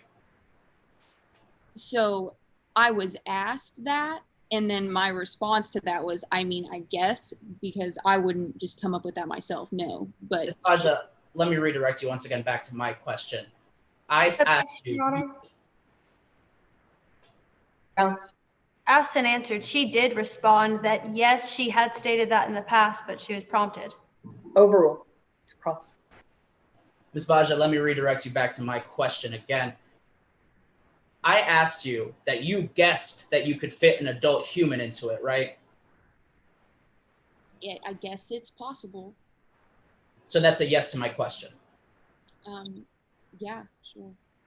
But it's also so big that you need two people to operate it, right? Personally, I don't know, but I guess if you were going to try to put someone in there, you would need two people. 1 moment to confer with co-counsel, Your Honor. Okay.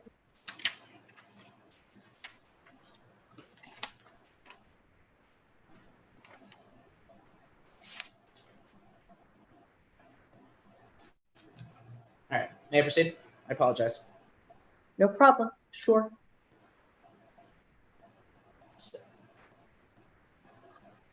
Ms. Baja, you stated that you need two people to operate the meat grinder, right? Yeah. But at 3 o'clock in the morning, you were with your brother, right? When he was picking me up from where my car broke down to when he brought me back home. Yeah, your brother was with you at Wild Wildlife, right? He didn't go into Wildlife with me. He just dropped me off and left. Ms. Beja, let me redirect you back to my question. Your brother was at Wild Wildlife with you at 3 o'clock in the morning, right? When he dropped me off, yes. Your brother is a sheriff's deputy? Yes. Let's move on and talk about that June 14th will. In June, Lou tells you he had a mistress, right? Yes. And then June 12th, he files for a temporary restraining order against you, right? I believe that that's when that was filed. Objection, Your Honor. Grounds. We've already addressed when this TRO was signed and submitted. This is asked and answered. I think that's true. I'll move on, Your Honor. You were in the courtroom when Cam said that you threatened his father with his life, right? I heard that, yes. And when opposing counsel asked you on direct, you couldn't deny it, could you? I said things I didn't mean, but I would never threaten Lou. So that's a no, you couldn't deny it, could you? I'm telling you now, I did not threaten Lou. June 14th, he signs everything over to you, right, Ms. Baja? Ms. Beja? Yes, that was when that will was signed. That's just 2 days after Lou filed for a temporary restraining order, correct? Yeah, it was. That was the period where we were talking and trying to work through things. Ms. Beja, if I could redirect you back to my question, that was 2 days after Mr. Donaldson filed for a temporary restraining order, correct? Yes. Objection, Your Honor. Sidebar asked and answered. Sustained. May I be heard briefly, Your Honor? No, she answered your question. You got a yes. Sustained. Yes, Your Honor. Let's move on to your inheritance, Ms. Baja. You inherited all of Lou's estate, correct? Yes. That estate's worth $10 million? His estate was worth 5, but the life insurance policy was the other 5. Right, so you got a life insurance payout of $5 million, correct? Objection, Your Honor. Asked and answered. This came up earlier during his cross-examination about when he presented her with the deposition. We have asked and answered what she received from this life insurance policy. Yeah, and sorry, counsel, I just don't recall that. So overruled. Let me ask again, Ms. Beja. You received a $5 million life insurance payout, right? Yes, I did. You never flew down to Costa Rica to find your beloved husband, did you? No, I've never flown to Costa Rica for any reason. You've never asked for information on your soulmate, right? I I'm not sure what you mean. You mean from the police or? You've never asked around town for anyone to identify where Mr. Donaldson was, correct?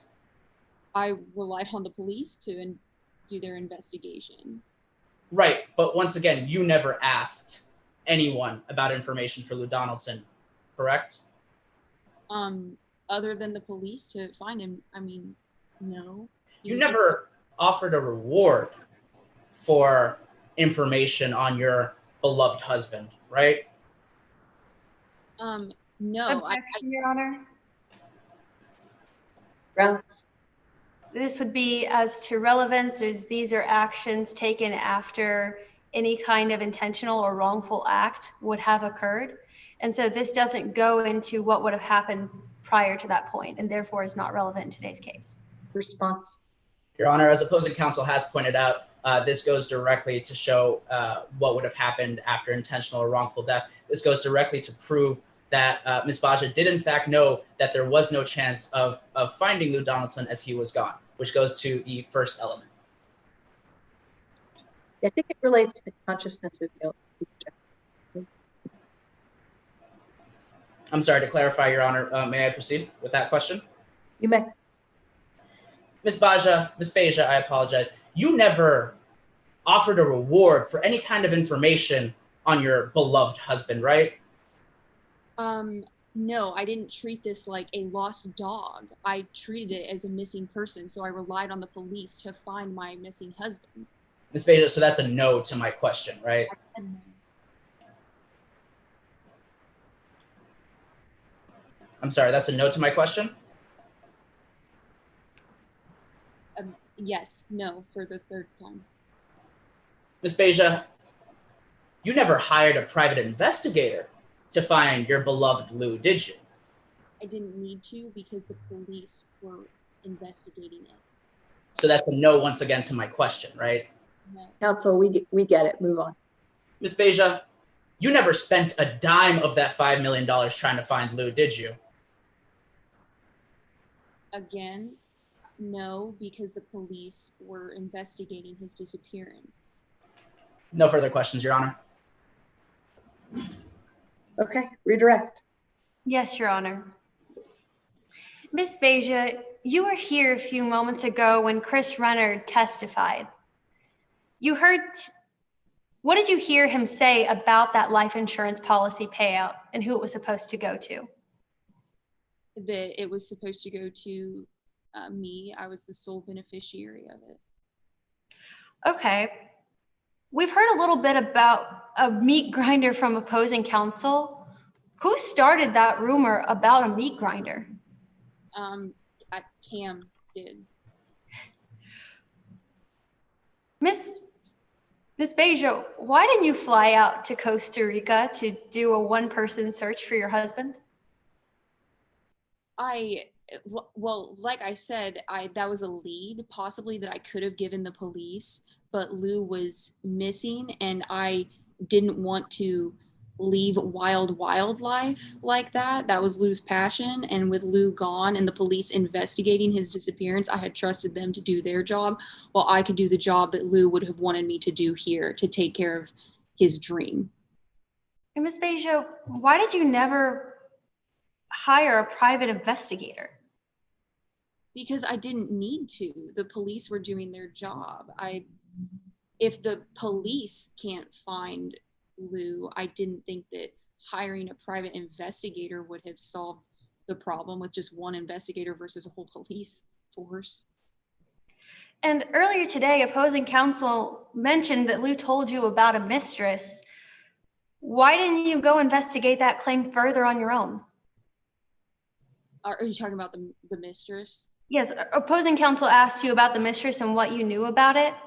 Why didn't you go out of your way to try and find this mistress on your own? Well, it's not like she would have been someone I wanted to be friends with by any means, so I wasn't about to go look for her. I didn't care for her name or anything like that. I was here with Lou, and that's what I was focused on and wanting to work through. No further questions, Your Honor. Okay, counsel, I assume there's no recross based on that? No, Your Honor, no recross. Then the witness is excused with a thanks to the court. Thank you.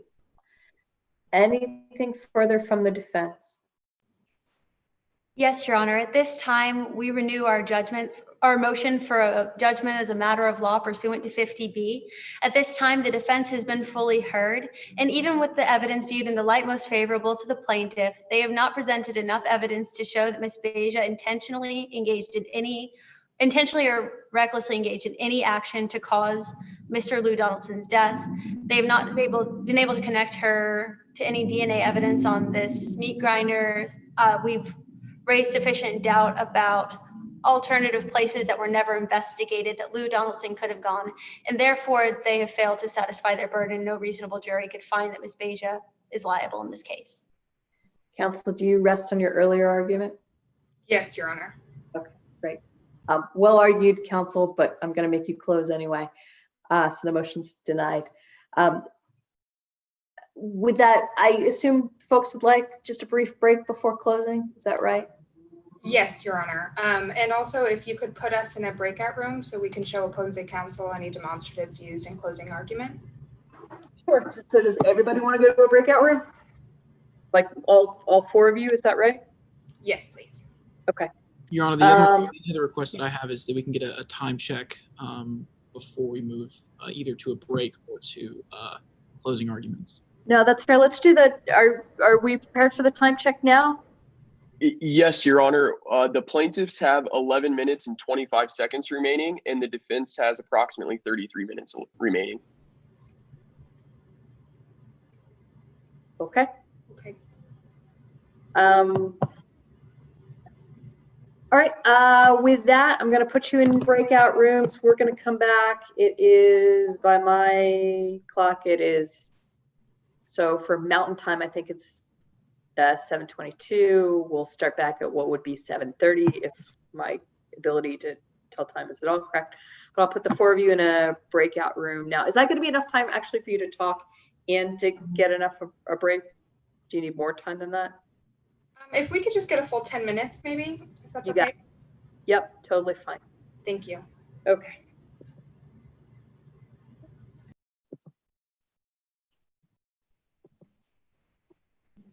And just bear with me. It's going to take me a minute to put you in the breakout room.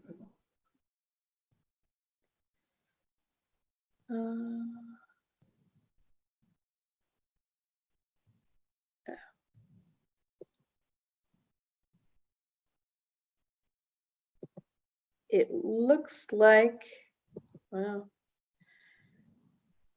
I don't know that I can put you, oh, maybe I can put you back in that. Can you rejoin the breakout room, Mr. Hobbs? Because it's telling me I should move you to breakout room 2, which is not where everybody else is. Yes, I believe that I can. Let me click this, and if it doesn't work, I'll come back really quick. But if I don't, then we'll just go ahead and assume that I went to the right place. Sounds good. Yes, Your Honor.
Everybody ready?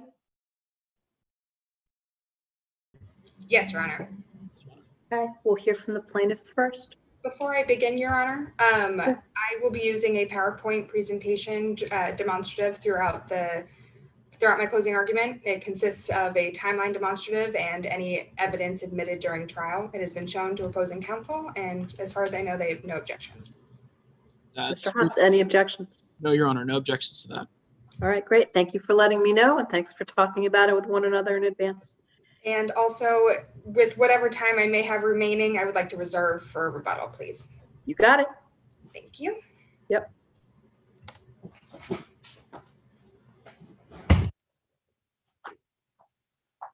May I proceed?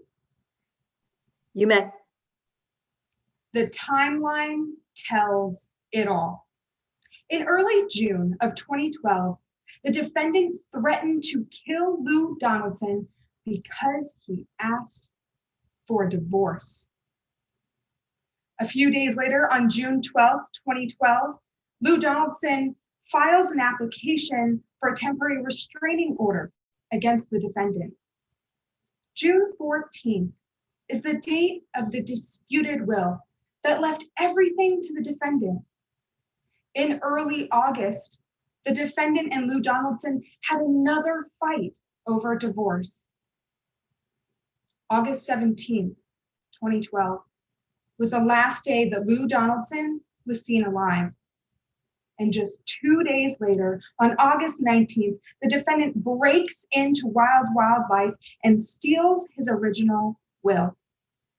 Later, she presents the June 14th will and inherits his $5 million estate and a $5 million life insurance policy. We have met our burden. We have proven that it is more likely than not that the defendant is the cause of the wrongful death of Lou Donaldson. Lou Donaldson, he is dead. The defense can barely dispute this. The defendant is the one who admitted he was dead so she could collect his $5 million estate. The defendant claimed Lou Donaldson was dead so that she can collect his $5 million life insurance policy. But today, she wouldn't admit to you that he was dead because the truth doesn't matter to her. Money does. In early June, you heard that the defendant threatened to kill Lou Donaldson. And on June 12th, Lou Donaldson went to the courts for help, for protection. He feared that he was in danger from the defendant. And you heard 2 weeks before he went missing, they had another ugly fight about divorce. Lou Donaldson left that fight visibly shaken. And he said to his son, Cam, if anything should ever happen to me, make sure the police look into Karen because she will be responsible for my death. The defendant's marriage was not certain, so she created a plan that was. She forged a new will, left herself the sole beneficiary, and she got rid of Lou. The June 14th will cannot be authentic. It doesn't make sense that Lou Donaldson voluntarily signed this will, leaving everything to the defendant just 2 days after filing for a temporary restraining order against her. It doesn't make sense because it didn't happen. What's more, both of the experts agree that the language in this will, die or disappear, is suspicious. Both of the experts agree that it is possible that the signature on this will is forged. Taylor Pride explained to you how he could tell the signature was a forgery. Here, you saw for yourselves the vast differences in letter formation, pen strokes, the hesitation marks. Members of the jury, you can tell from looking at this signature that it was a forgery. but we showed you even more evidence than that. On August 19th, the defendant broke into the Wild Wildlife office and stole Lou Donaldson's original will.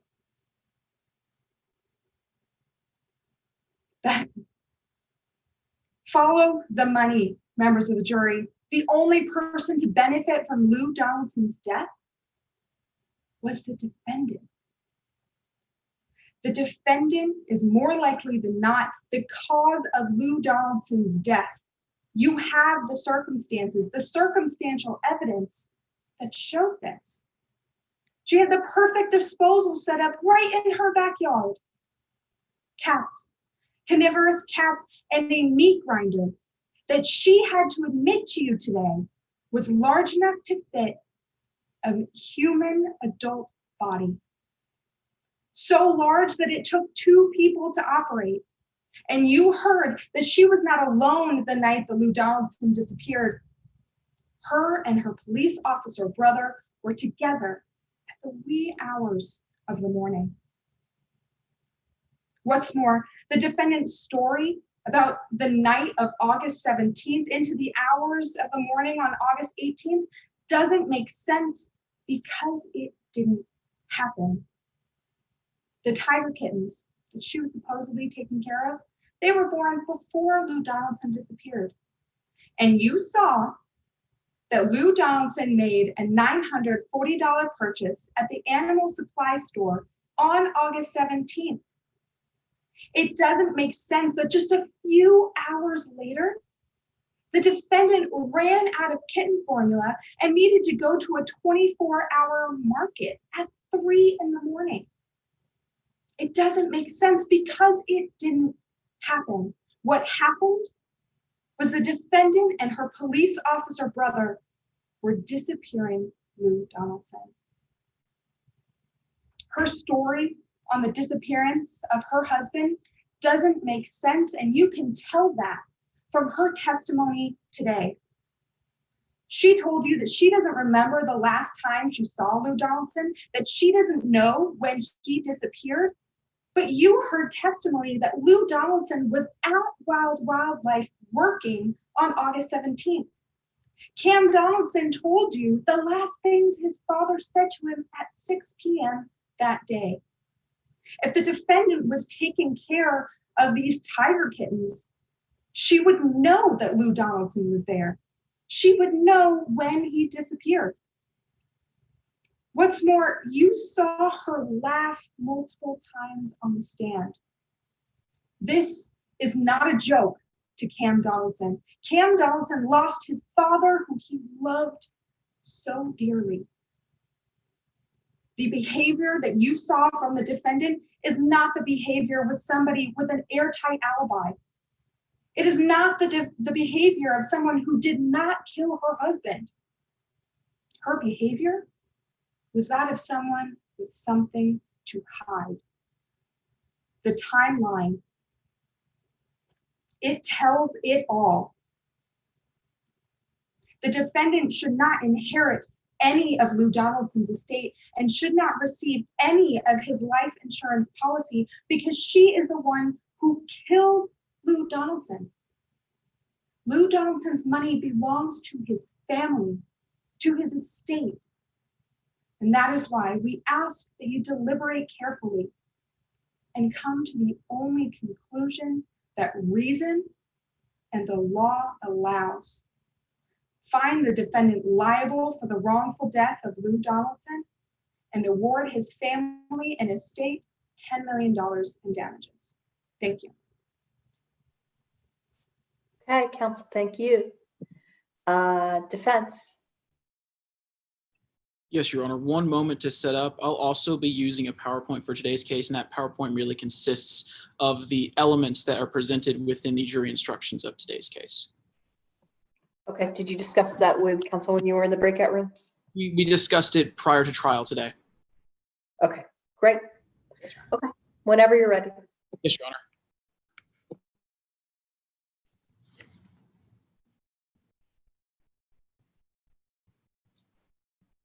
Your Honor, opposing counsel, members of the jury. rumors, reality, and revenge. That's what my co-counsel asked you to listen for throughout today's case when she stood before you at the beginning of today's trial. And that's exactly what you've heard today. But to understand how rumors, reality, and revenge fit into today's case, I have to tell you a story. You see, when I was growing up, my very first job, I worked with a woman by the name of Alice. And Alice had been working at the same company for over 25 years. She had never received a complaint from the owner, nor had she ever received any sort of criticism from customers. Members of the jury, Alice wanted one thing. She wanted a promotion. And she deserved that promotion too. But then one day the unthinkable happened. You see, instead of Alice getting promoted, a new person was hired.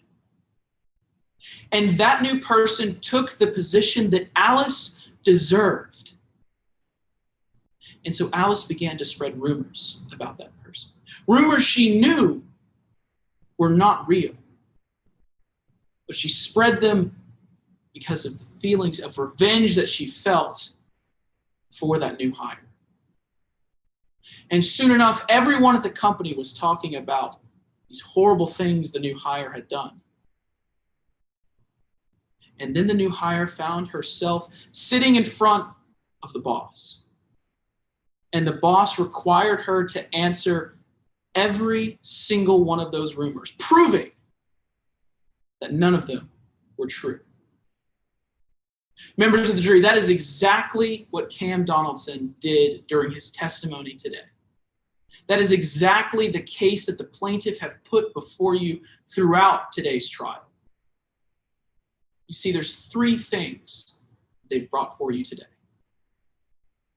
They've talked about a will, they've talked about Cam's rumors, and they've talked about how Ms. Beja's alibi doesn't make any sense.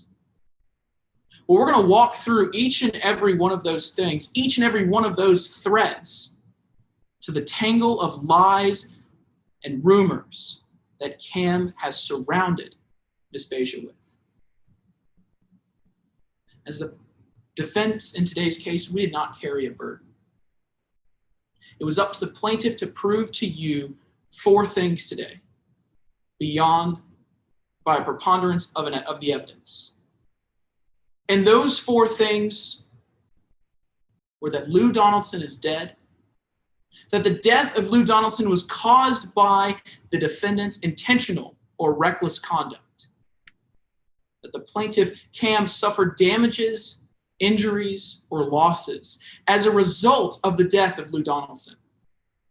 And finally, they had to prove by preponderance of the evidence that the defendant's conduct, either intentional or reckless, was the cause of the plaintiff's injuries and damages. And just like opposing counsel said a few moments ago, there are two of these elements today that the defense does not contest. You heard a few moments ago that Ms. Beja went to court and had Lou declared legally dead. And because of that, we know that the first element has been met today, members of the jury. The defense does not contest this. But that's not the only element that the defense does not contest. You see, we also do not contest that the plaintiff, Cam, suffered damages or losses as a result of his father's death. No one in this courtroom today has not experienced personal loss of one kind or another. And we know just how painful it can be to lose a parent, a brother, a sister, a friend.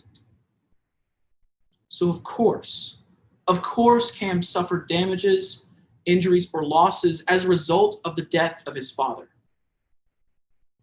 But members of the jury, that leaves us with two other elements. And these two elements, the plaintiff did fail to prove to you today by preponderance of the evidence. Members of the jury, to understand this, I have to tell you about something that the judge is going to instruct you on in a few moments. And that's something called circumstantial evidence. And you'll hear from the judge that circumstantial evidence has the same weight, the same validity, the same value as concrete evidence, as the words you heard today, as the documents you're going to be able to read. But members of the jury, there's something very important about circumstantial evidence. You see, we all know that friend who likes to spread rumors. And most of the time, those rumors are false. And when we hear something that friend says, we take that into account. We know that they're the type of person who isn't likely to tell the truth, is likely to be spreading rumors. And that's exactly how circumstantial evidence works. You see, members of the jury, it's not just what is said, it's also who said it. And that brings us to the second element in today's case, that the death of Lou Donaldson was caused by the defendant's intentional or reckless conduct. And members of the jury, there's a very important word here, caused. In a few moments, the judge is going to instruct you on what that means. Members of the jury, the plaintiff has failed to prove today that there was any causation. And this is where those three things I mentioned earlier come into play. The will, Cam's rumors, and the alibi. You see, these are the three threads that the plaintiff has sought to entangle Ms. Beja in today. So let's take that first thread, the will. You've heard a lot of testimony today, and you'll have the opportunity to review that testimony, to review the documents. You'll have a chance to look at this will. But members of the jury, what you didn't hear today is that Cam Donaldson would have inherited anything under any other will. You see, we heard testimony about 25%. But members of the jury, 25% of nothing is still nothing. You see, when Ms. Beja was on the stand today, she told you that she was the owner of Wild Wildlife, that her and Lou were co-owners together. Members of the jury, when one co-owner dies, the other co-owner becomes the sole owner. That's just how businesses work. And then we get to the second thing that the plaintiff has claimed today that Cam deserves. And that's that life insurance policy. In fact, you heard opposing counsel ask Ms. Beja several times whether she was the sole beneficiary.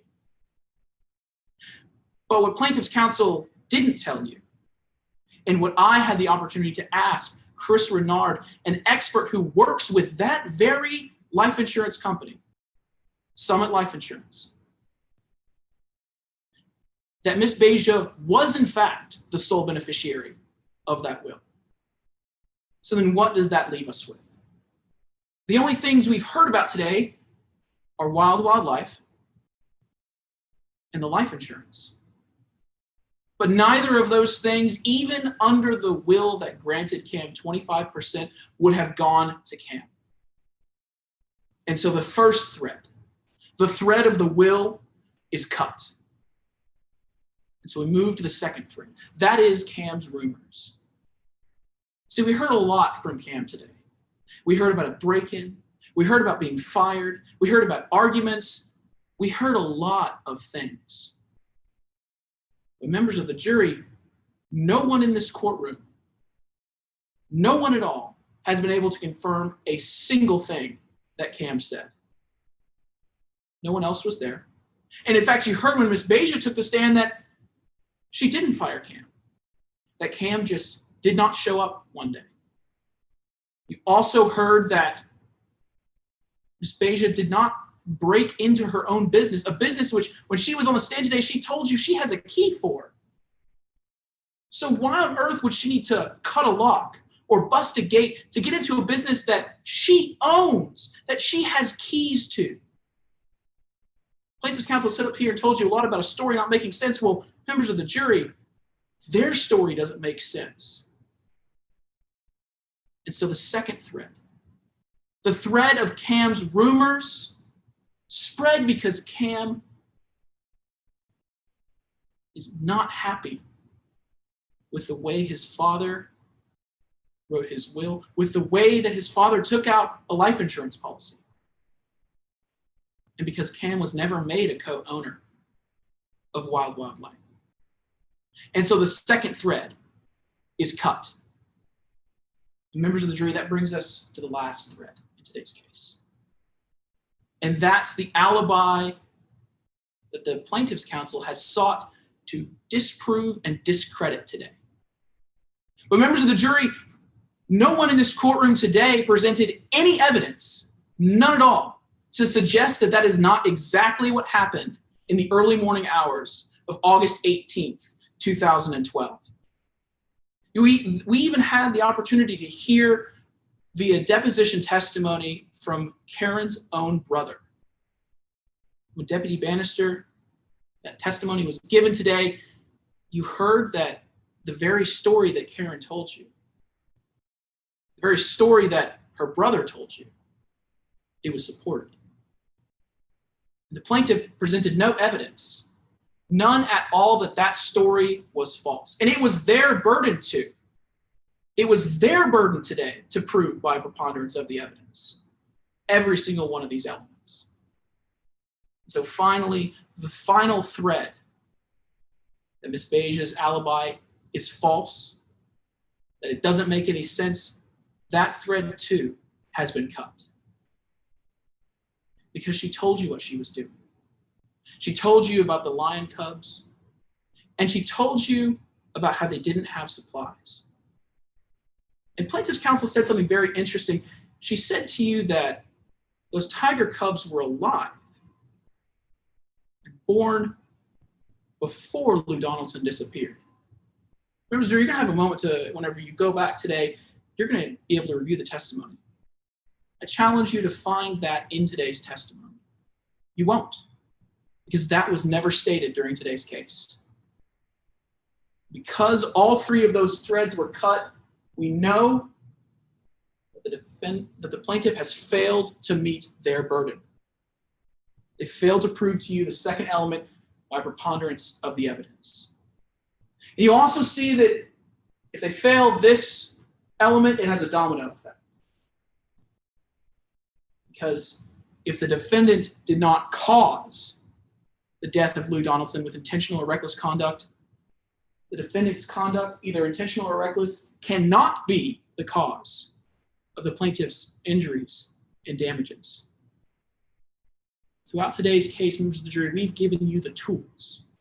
We've given you the tools you need to untangle this web of rumors and lies that have come out throughout the plaintiff's case today.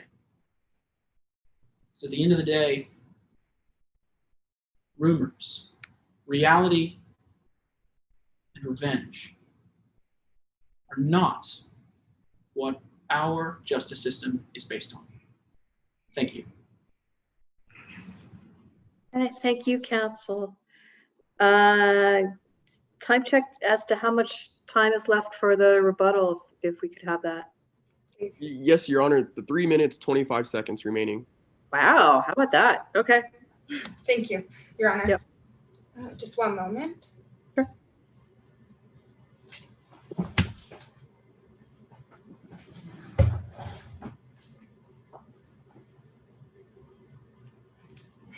May I proceed? You may. The defense counsel just told you that the story, the circumstances, the timeline that we have showed you today were rumors, that it's circumstantial evidence that's not enough for your determination. But members of the jury, like he said, circumstantial evidence is the same as direct evidence. It carries the same weight, and we showed you the circumstances in today's case. We showed you the timeline. because the timeline, it tells it all. Defense counsel also told you that the defendant has an alibi for the night that Lou Donaldson disappeared. Yet the defendant testified today that she doesn't even know when he disappeared. But make no mistake, that alibi is her police officer brother, a sheriff's deputy in the Pioneer County Police Department, the same department investigating Lou Donaldson's death or disappearance, the same department that is currently still investigating that disappearance. The defendant, she is the sister of a sheriff's deputy. The fact that the police have not closed the investigation, the fact that the police have not made an arrest, the fact that the police have not released any of the evidence in their investigation, that is no mistake. That is no coincidence, because the defendant is the sister of a sheriff's deputy, and her brother has been protecting her all along. All of these things lead to one logical conclusion, that the defendant killed Lou Donaldson. If Cam Donaldson could choose, he would pay any amount of money to have his father back here with him, but he can't make that choice because the defendant took it away from him when she killed his father. The police did not do their job. The prosecutor didn't do their job in today's case. Chris Renard didn't do his job in investigating this case. So members of the jury, now it's your turn to do justice. Find the defendant liable and award Lou Donaldson's estate and family $10 million in damages. Thank you. Okay, thank you, counsel. And if we could have all the lawyers join us here again for a second, just for a moment.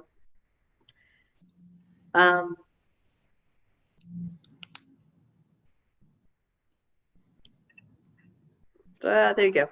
I just wanted to thank you. This is a tournament where we don't give critiques, so you don't have to suffer through that. And maybe getting late wherever you are, so we're gonna let you go. But I'd be remiss without thanking you. This was a really well-tried case on all sides. I know you always hear that. I mean it. You guys were great. I'm sure you're tired. Get some rest. Good luck in your future rounds. Good luck in your future careers. It was a lot of fun to watch, and I thought the evidentiary arguments in particular back and forth were great. Thank you so much to the witnesses who were there. Thank you so much to the other, to our jury who's here. And with that, I'm gonna call this a night. The jurors, you go to the homepage and fill out the score sheets, and we'll all go from there. I wish you all the best of luck going ahead in the tournament. Thank you so much. Thank you very much. Bye. Bye, thanks everybody.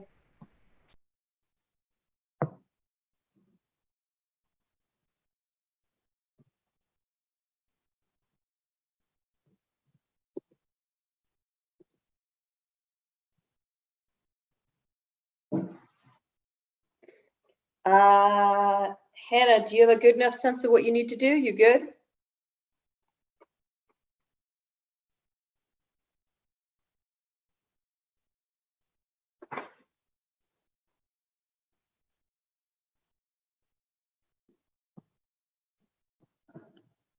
You there?